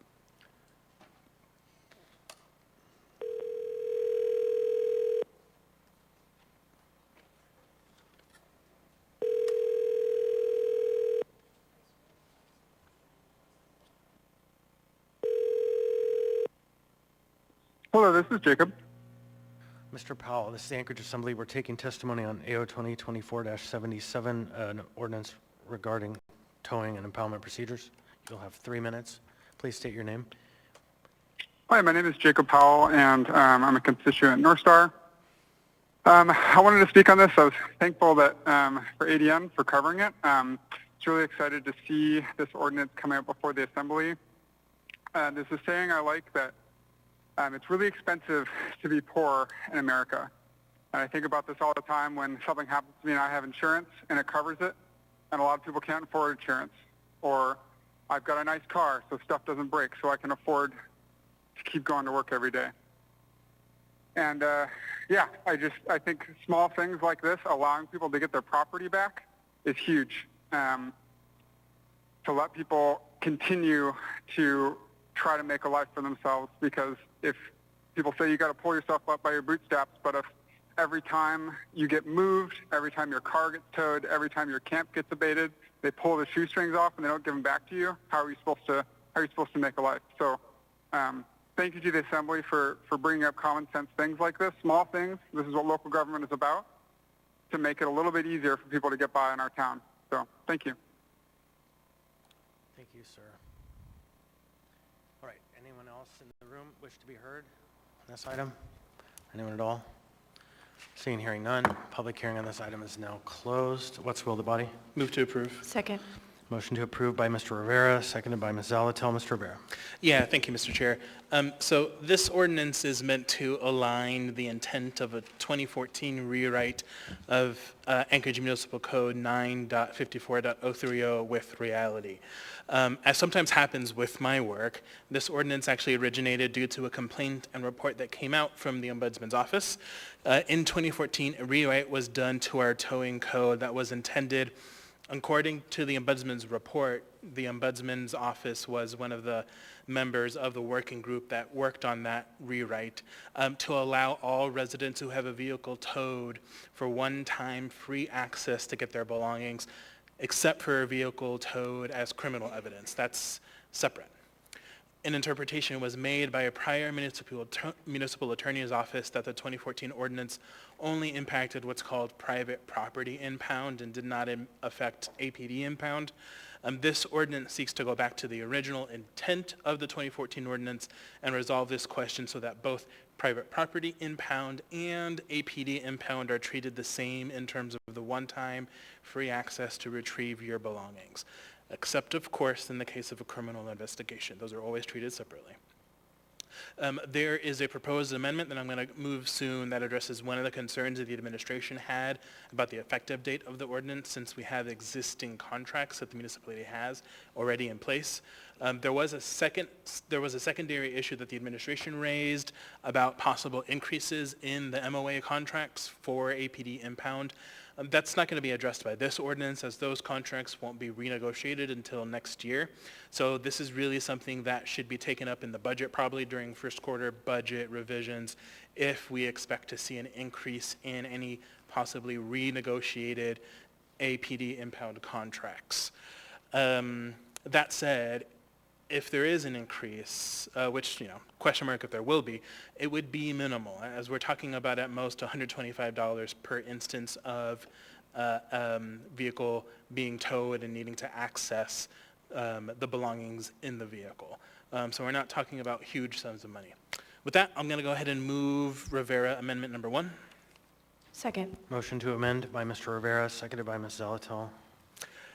As I explained earlier, this changes the effective date to April 1st, 2025, so that we're not impacting any of the existing APD impound contracts, and allows time for negotiating of future contracts. Thank you. Ms. Zalatel. Thanks. I can state my point within the context of the amendment. Because there will be a renegotiation of these contracts, I would really encourage us to think creatively in the negotiation of the contract about how to minimize the costs associated with the retrieval of belongings. Obviously, if there's some way when the car is processed in that makes it easier to get them, or whatever it may be, let's not just necessarily be reactive, but be proactive in knowing that this change, hopefully, if this passes tonight, is coming, and putting it out there when we're talking about the negotiation of these contracts, so that we don't get stuck where it's just simply something already in their pay schedule that's exorbitantly expensive. Thanks.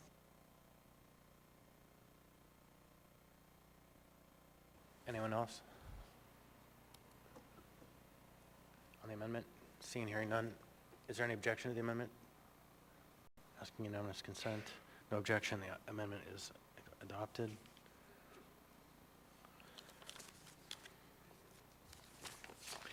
Any further discussion on the main motion?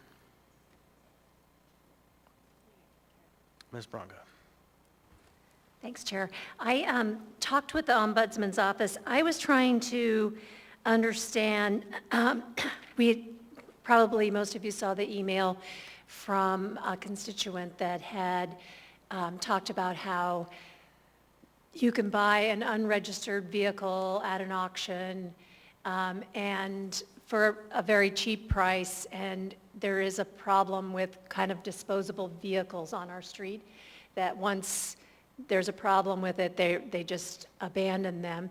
And it got me thinking of how many vehicles are parked near neighborhoods that people have been complaining about with not current tags or registration. And how does one prove that they own the car if I'm not going to say a lot, but if there is a certain number of vehicles that are unregistered that are on the street and they get towed and they're in the yard, how do they prove it's their vehicle if it's not registered?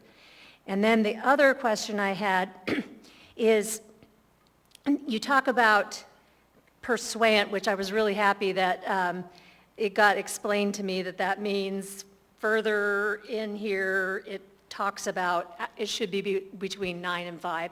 I was worried that the hours could be whenever, but I see that's covered. But what it doesn't describe is how long someone could be there gathering their belongings. And to Member Zolotel's point of, as far as, maybe this wasn't her point, but reducing impacts or costs of this, it could, people could spend a lot of time in there, and you do have to have someone watching to make sure that's the only vehicle that they're in. And I actually can envision somebody going ahead and spending the night in their motorhome that got towed there. So how do we ensure that there's a reasonable amount of time that somebody is gathering their belongings? So those were the 2 things. Mr. Rivera. Yeah, thanks. I appreciate those 2 questions. I'll start with the last one first with regard to time. So I would imagine that there is a reasonableness standard in place where someone can't spend the night. I imagine that there would probably be other laws that would come into effect if you spend the night, that someone could likely call 311 or 911 at that point. And then I will also say, this is a program that's already in existence. We're just expanding the program to include APD impound. So for the private property impound, at least I have not heard any issues with the timeliness issue that you were bringing up, Member Bronga. On your first question in terms of ownership, I do not have an answer at this time, but I'm happy to, as the discussion continues, see if I can get an answer on that question. Thank you. I would appreciate it. All right, Mr. Myers. Thank you, Mr. Chair. I'm just curious how the administration feels about this, and then how Mr. Case feels, or how APD feels about this.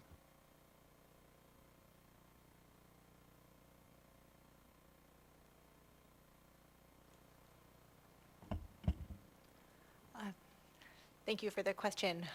For this, the municipal attorney's office doesn't have any legal concerns over it. I think that it really just results in increased costs if implemented effective right now. Then it would not necessarily jive with existing contracts. It would result in dramatically more increased costs. So Chief Case can speak more specifically to the contracts, but I understand that with the pushing out of the effective date, then that would give time to renegotiate those contracts.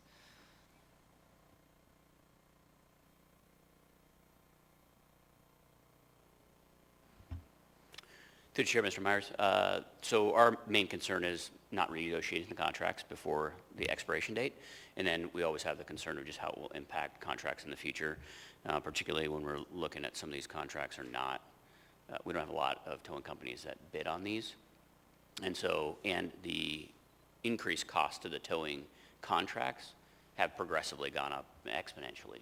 And we're about $500,000 short this year because of the contract cost increase over time. So this is just, I know it's only $25 in the contract right now to visit, to go in and get your car, but we expect these contracts to continue to go up, and that's just one more thing that they'll layer on to adding on the cost. That's our primary concern. So I guess to follow up overall, would you support this? What's that? The ordinance.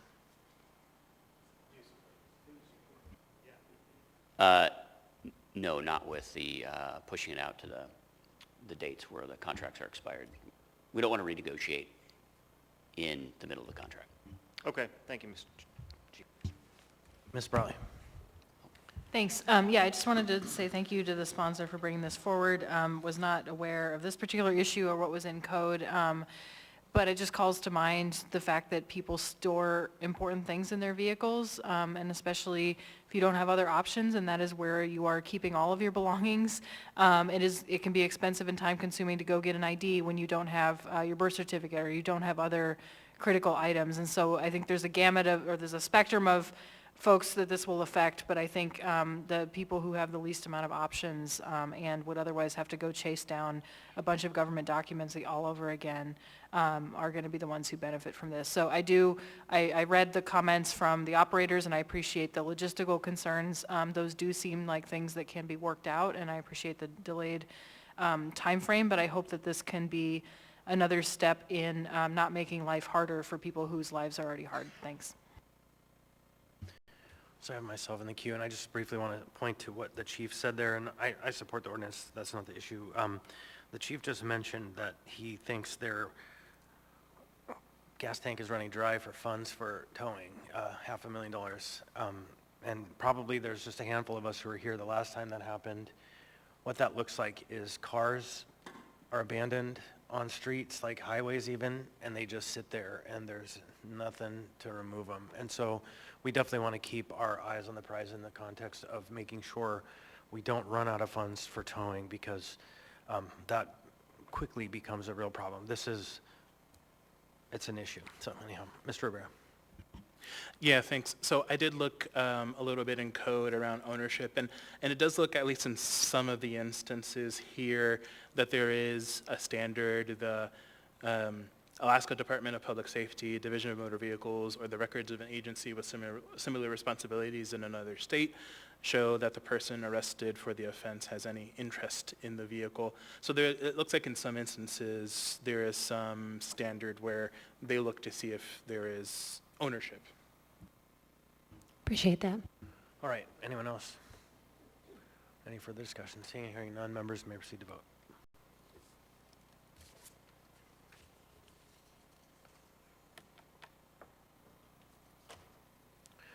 On a vote of 11-1, AO 2024-77 as amended has passed the body. That brings us now to item 14A. 14A, it's anticipated this item will be postponed indefinitely. It's AO 2024-34, an ordinance of the Anchorage Assembly reestablishing the Public Safety Advisory Commission. Public hearing is now open. Move to postpone indefinitely. Second. Motion by Ms. Alatel to postpone indefinitely, seconded by Mr. President. Ms. Alatel. Thank you. This is a holdover from the prior administration. I know that there are some members doing some work on Public Safety Advisory Commission, and I think that work is continuing and is timely given the general calls by the public for a variety of commission or oversight bodies. Thanks. Mr. President. Yeah, thank you. Yes, that is correct. There's a group of assembly members who are meeting to begin to work on reestablishing this and working with public community organizations to outline a process to be able to reevaluate it and then come back to the assembly with some recommendations. So that process has begun, and a timeline will be set relatively soon, and we can report back to the assembly once that's been set. Thanks. Further discussion on the motion? Seeing and hearing none, members may proceed to vote.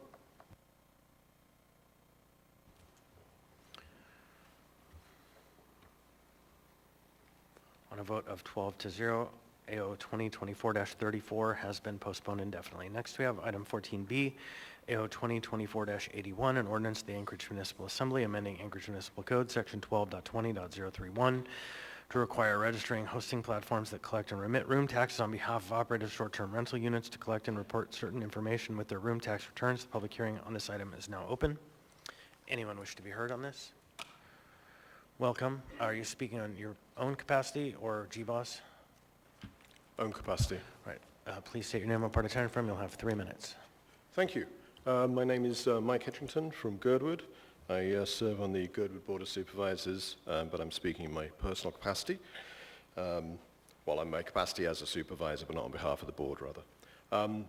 Originally I supported the original version of this ordinance to require the platforms to report the amount of money raised in tax in various geographical areas around the municipality, and also the number of listings. Having seen the S1, I'm an even greater fan of the S1, or the S version, sorry, which requires more information being reported by the platforms. The only point I would make is that I don't know if it's possible for to request sort of more precise location data from the platforms. But one of the problems when there are multiple platforms we're dealing with is many Airbnbs or many short-term rentals will be listed on multiple platforms. And if you're just getting a list of how many on each platform, you end up effectively not with a true count, but a count of how many separate listings there are, which could be, in effect, you end up with an upper and lower bound for how many actual active properties are involved. So, for example, if the same property is on platform A and platform B, you'll get a count of 1 for both. You can take the minimum from all the platforms, and that gives you a lower bound. You can take the sum, that gives you an upper bound, but it doesn't actually give you a precise number. So it's hard to tell things about trajectory, about whether more are being listed, or more properties are being involved in short-term rental, or just simply people are listing them on more platforms. So if there was a way to get more precise location information, even if it's just privately held by the municipality, to allow you to do this deduplication across different platforms, that would be very helpful. However, as it stands, the S gives us so much more information we have now. I'm supportive of this. There might be an option to go a little bit further, but as it stands, it's a great move forward. Thank you very much. Thank you. Anyone else wish to be heard on this item? Anyone at all? Seeing and hearing none, public hearing on this item is now closed. What's the will of the body? Move to approve the S. Second. Moved by Ms. Zalatel, seconded by Mr. Wallen. Ms. Zalatel. Thank you. So this is an attempt to come back and get the information and the data this body said it was interested in when we did not opt for a registration opportunity. Or we did, and then it was vetoed, right? And it wasn't going to override the veto. So this is a really great first step, I think. I think it's important to make the policy of the municipality that if you want to have short-term rentals in our community, that you need to be more transparent with them. Right now, just to remember, we get taxes remitted in aggregate, and that's that. This starts to drill down into what that means. Mr. Edgington's comments are taken, and I think this will be a little bit of something we refine over time. Also note, particularly with the S, and want to give my thanks to Mr. Gates. He's been really nimble with this as we've worked through some complications with the administration. We had to specifically call out what the public report would be. Tax information, to some extent, is confidential, so we are calling out in A and B that this supplemental report is specifically public. Thanks to Mr. Gates for doing that. In the end, it's a policy. It's us saying you want to do business in the municipality as a short-term rental. You need to provide this information. My hope is that once this information is gathered, it provides a baseline for this body to look at policy considerations around the impacts of short-term rentals, and whether or not those impacts are municipal-wide or if they are concentrated in particular places, so that targeted policy solutions can come from this.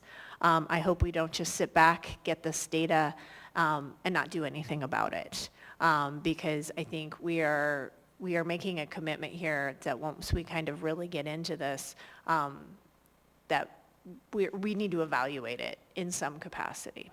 So that's it. Thanks. Thank you. Ms. Brawley. Thanks. I'd like to move Brawley Amendment Number 1. Second. Motion to amend by Ms. Brawley, seconded by Ms. Zalatel. Go ahead, Ms. Brawley. Yeah, and I had a conversation earlier with council and the admin as well, and so I appreciate the nuance in the new language that separates it from the tax return information. I think that's a good a good catch, but I think it can be improved further, and that is to require that all of the data that we get is reported out by month and not simply by quarter. So just to be clear, this is not saying that they give monthly reporting, but that with their quarterly tax return, the data they're giving us has January, February, March, and not just quarter one, for example. And the reason for that is, well, one, because I think having more data is more useful, and two, because having that monthly breakdown will let us really look more at seasonal fluctuations, as this notes.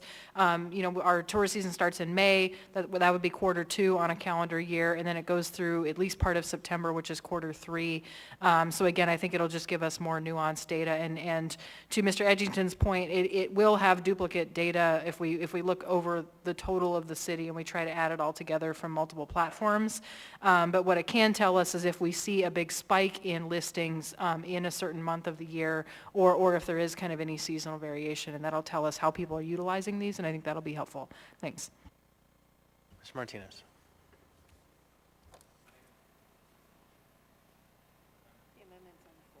I see you want the main motion, so, okay. On the amendment, anyone else? On the amendment? No, okay. Is there any objection to the amendment? Seeing hearing none, the amendment is adopted unanimously. Mr. Martinez. I'm sorry. Go ahead, Mr. Martinez. Thank you, Chair. I just wanted to offer just my words of support for this step. I think this is an important step to collect relevant and appropriate data, and I think it's also a really important step to send a signal to the types of businesses that are operating in Anchorage of our intent to collect good data and have them as transparent operators in our community. So I just encourage support for this, and I thank the colleagues for not letting this drop, continuing to move this forward, but taking this, I think, appropriate step today to collect the relevant and appropriate data is on hand. Thank you, Chair. Ms. Bronco. Thank you, Chair. I like this too. It's much more palatable to me than the original. But someone shared with me that has Airbnbs in the city portal, which Airbnb has, and I think that's exactly the kind of information.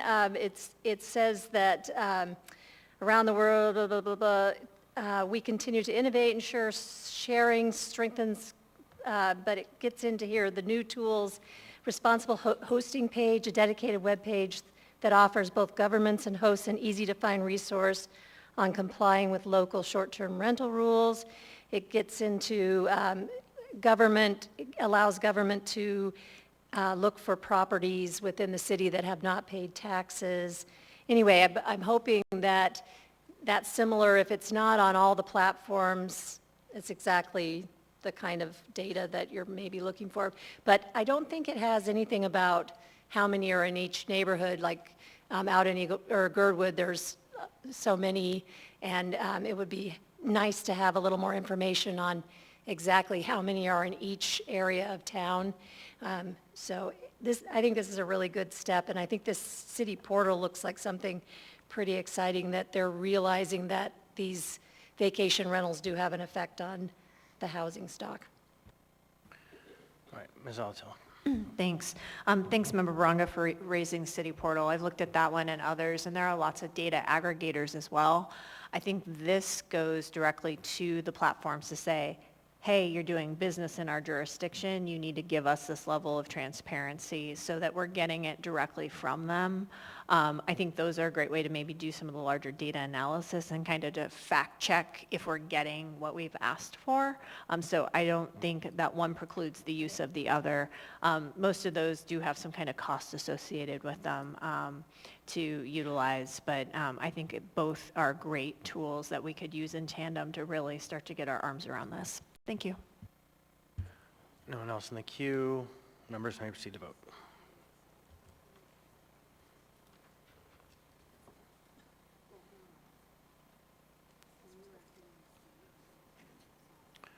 On a vote of 11 to 1, AO 2024-81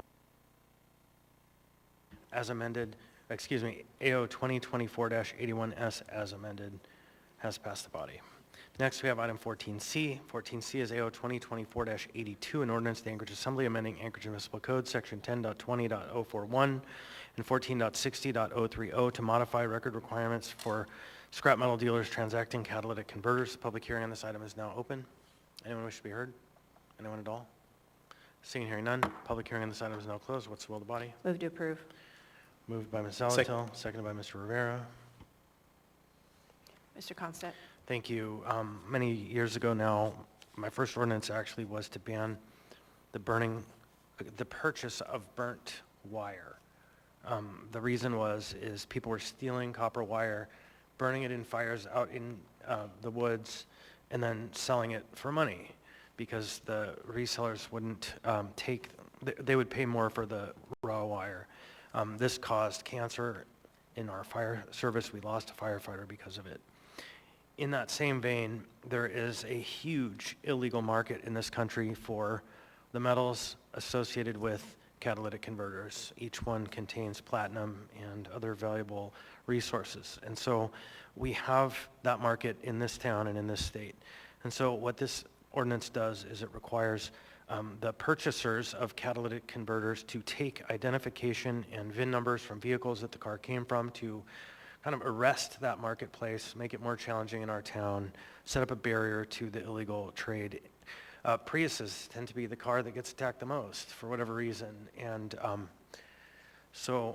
not my favorite car, but I don't want people with Priuses to get their catalytic converters stolen. So anyhow, that's the principle behind this, and I urge your support. Ms. Braga. So we spoke about this maybe last fall and have had several constituents reach out to problems with the catalytic converter theft. And I would challenge that it's not Prius, number one, it's motorhomes. They're very easy to get under and quick to take them from, and it's very costly to fix. So I really appreciate you bringing this forward. Thanks. A disaster. Anyone else? Seeing, hearing none, members may proceed to vote. They are on a vote of 12-0. AO 2024-82 has passed the body. Next, we have item 14D, AO 2024-84, an ordinance of the Anchorage Municipal Assembly amending section 12.70.020 to extend the deadline for application for tax incentives for multifamily, affordable, and workforce housing. The public hearing on this item is now open. Anyone wish to be heard on this item? Anyone at all? Seeing, hearing none, public hearing on this item is now closed. What's the will of the body? Move to approve. Moved by Ms. Zalatil. Second by Mr. Rivera. Ms. Zalatil. Thanks. This does very little other than unsunset the ordinance. It is my intention to make this live because you never know when opportunity may knock, but also to take it up and take a closer look at why it's not being used.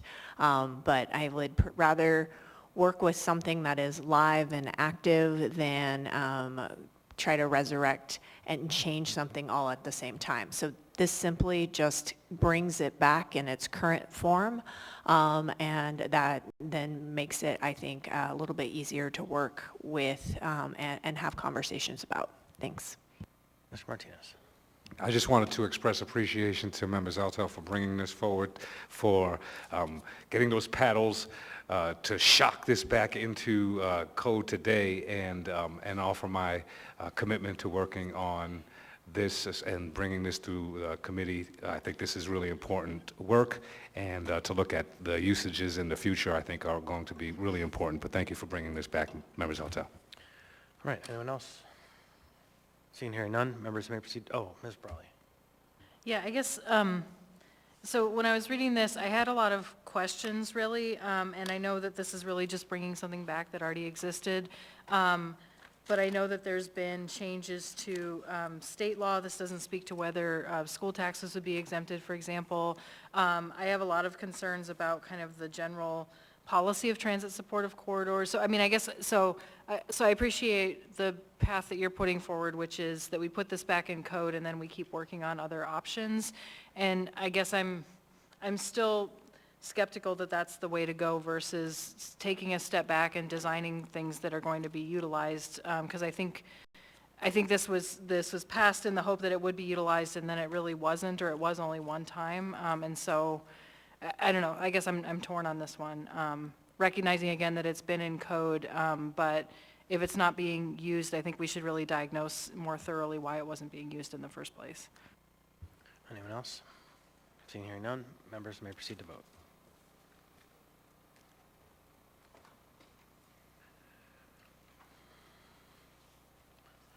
On a vote of 11 to 1, AO 2024-84 has passed the body. Next, for the youth members, these items are alcohol and marijuana related, so, and any proceeding where you've been taking kind of preference opinions, we you know, you don't have to leave now because we're not going to ask for your opinion tonight, but just for the business purposes, on a regular business site, we would excuse you and continue with our business. So, item 15A is AR 2024-266, a resolution of the Anchorage Municipal Assembly stating its conditional protest regarding the renewal of beverage dispensary license number 135 for Mariela Valencia DBA El Dorado, located at 4300 Old Stewart. The public hearing on this item is now open. Anyone wish to be heard on this item? Anyone at all? Seeing and hearing none, public hearing on this item is now closed. What's the will of the body? Move to approve. Second. Moved by Ms. Salatel, seconded by Mr. Rivera. Any discussion? Seeing and hearing none, members may proceed to vote.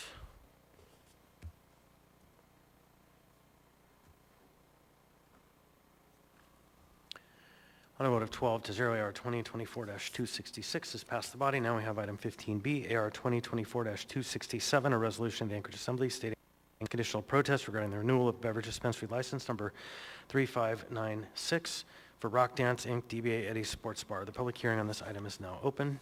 Anyone wish to be heard on this item? Anyone at all? Seeing and hearing none, public hearing on this item is now closed. What's the will of the body? Move to approve. Second. Moved by Ms. Salatel, seconded by Mr. Rivera. Any discussion? Seeing Why and hearing- didn't they name it Rock Dance? That's my question. It's a great name, and then it's got a DBA. Anyway. Yep. So, anyone else? Seeing and hearing none, members may proceed to vote. I don't think the petitioner is here to ask.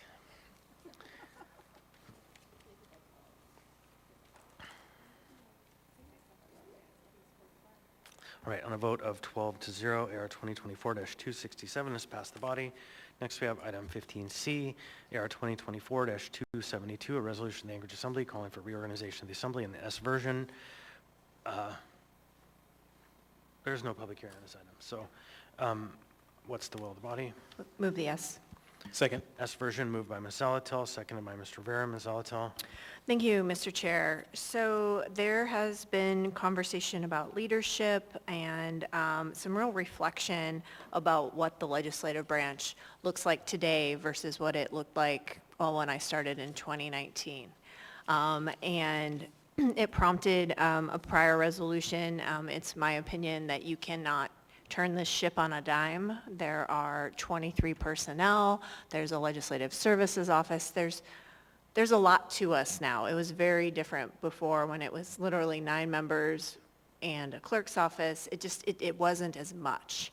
And so I've been thinking a lot about how we make sure there are opportunities for leadership, building off of some of the work the chair has done around committees, and really what I think is not known well and why you see a lot of the whereases in this S version is what it means to be in leadership, that you are basically in charge of a small organization of 23 people doing really, really important work, and that there are personnel issues and agenda management, and there are many offices within that branch, and there's budgeting and there's scheduling.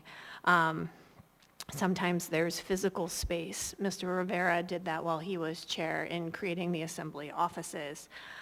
So I think it's really important that everyone get exposure to those opportunities if they want them, see if it suits your skills, if it is something you're interested in, know the inner workings of the branch. And so that's what this resolution does. It's a commitment to do that work with you all as it meets your interest and your capacity, and that we can use the Rules Committee to really hammer out the details on what that looks like. Anyone else? Seeing hearing none, members may proceed to vote.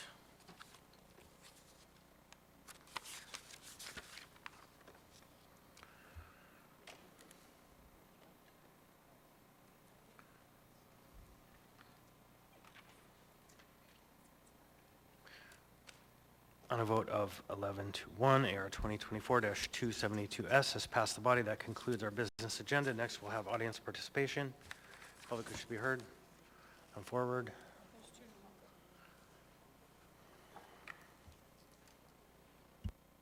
Welcome.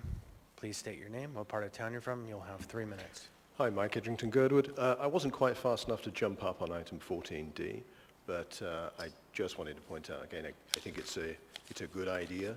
I like the idea of transit-supported or encouraging housing, multifamily housing and transit-supported corridor. I would ask perhaps that it's extended maybe in the future beyond just the people mover areas into other parts of the municipality, and perhaps with an appropriate scaling factor. 20 might be a little bit large for communities such as Girdwood and Eagle River, but some recent changes in state law actually allow it to be applied in Girdwood. It would not have been as of 2 or 3 years ago. So just when it comes to, I believe it's being discussed in, something similar is being discussed in one of the subcommittees, so I look forward to that discussion. Thank you. Thank you. Anyone else? Okay, we have 2 folks on the phone. Can we call Ms. Gilbert?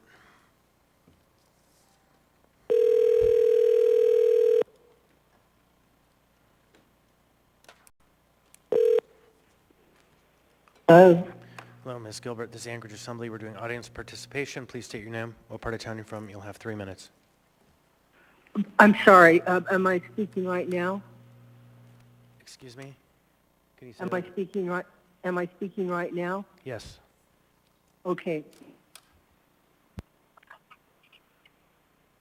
My name is Lois Gilbert, and I was deprived of my right to vote due to my disabilities at the last election. People are used to voting at City Hall. It helps the economy. Friends and family can vote together, have a meal downtown, and make voting something that's fun to do instead of a civic chore. So why was City Hall closed for voting on Election Day? That is voter suppression, even if accidental. Voting should be easy. Since I'm confined to bed or a power wheelchair, my vote was lost. I could only come to vote on anchor rides, which doesn't make same-day changes. Since I wasn't allowed to vote, a question ballot, none being left, and had no way to get to my polling place, I couldn't vote, nor could the many elderly, disabled, or racial minorities I saw turned away.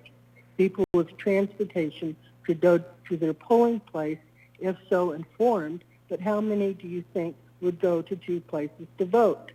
Both the state and municipality know how to run elections. For this to occur in a state election at a municipal venue is the fault of both. I called different press outlets to see what was going on, and they didn't know. I took another elderly disabled would-be voter to the ombudsman to find ballots, if possible, and there I found City Hall was for early voting only. Really? City Hall is closed for voting on Election Day.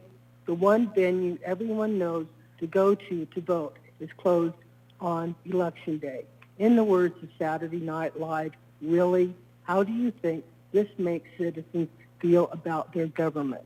And I know we are supposed to have mailed things about our appropriate venue for voting, but how many people are going to get it?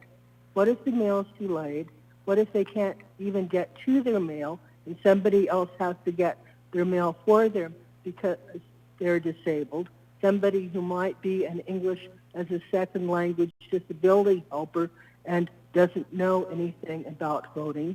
I mean, really? So I would like to know what you're going to do about this, because I know I wasn't the only angry person there, because we did our part. We showed up to vote.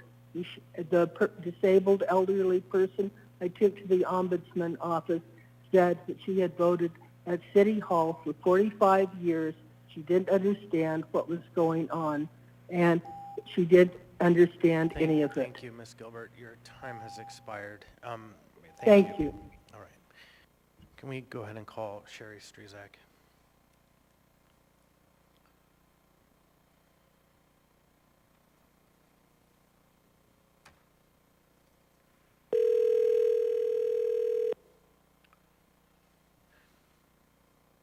Hello?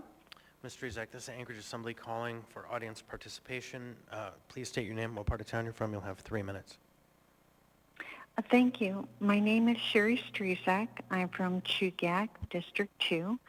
Mark Littlefield and Scott Myers are our district representatives on the Anchorage Assembly. These are very exciting times that are upcoming with the general election.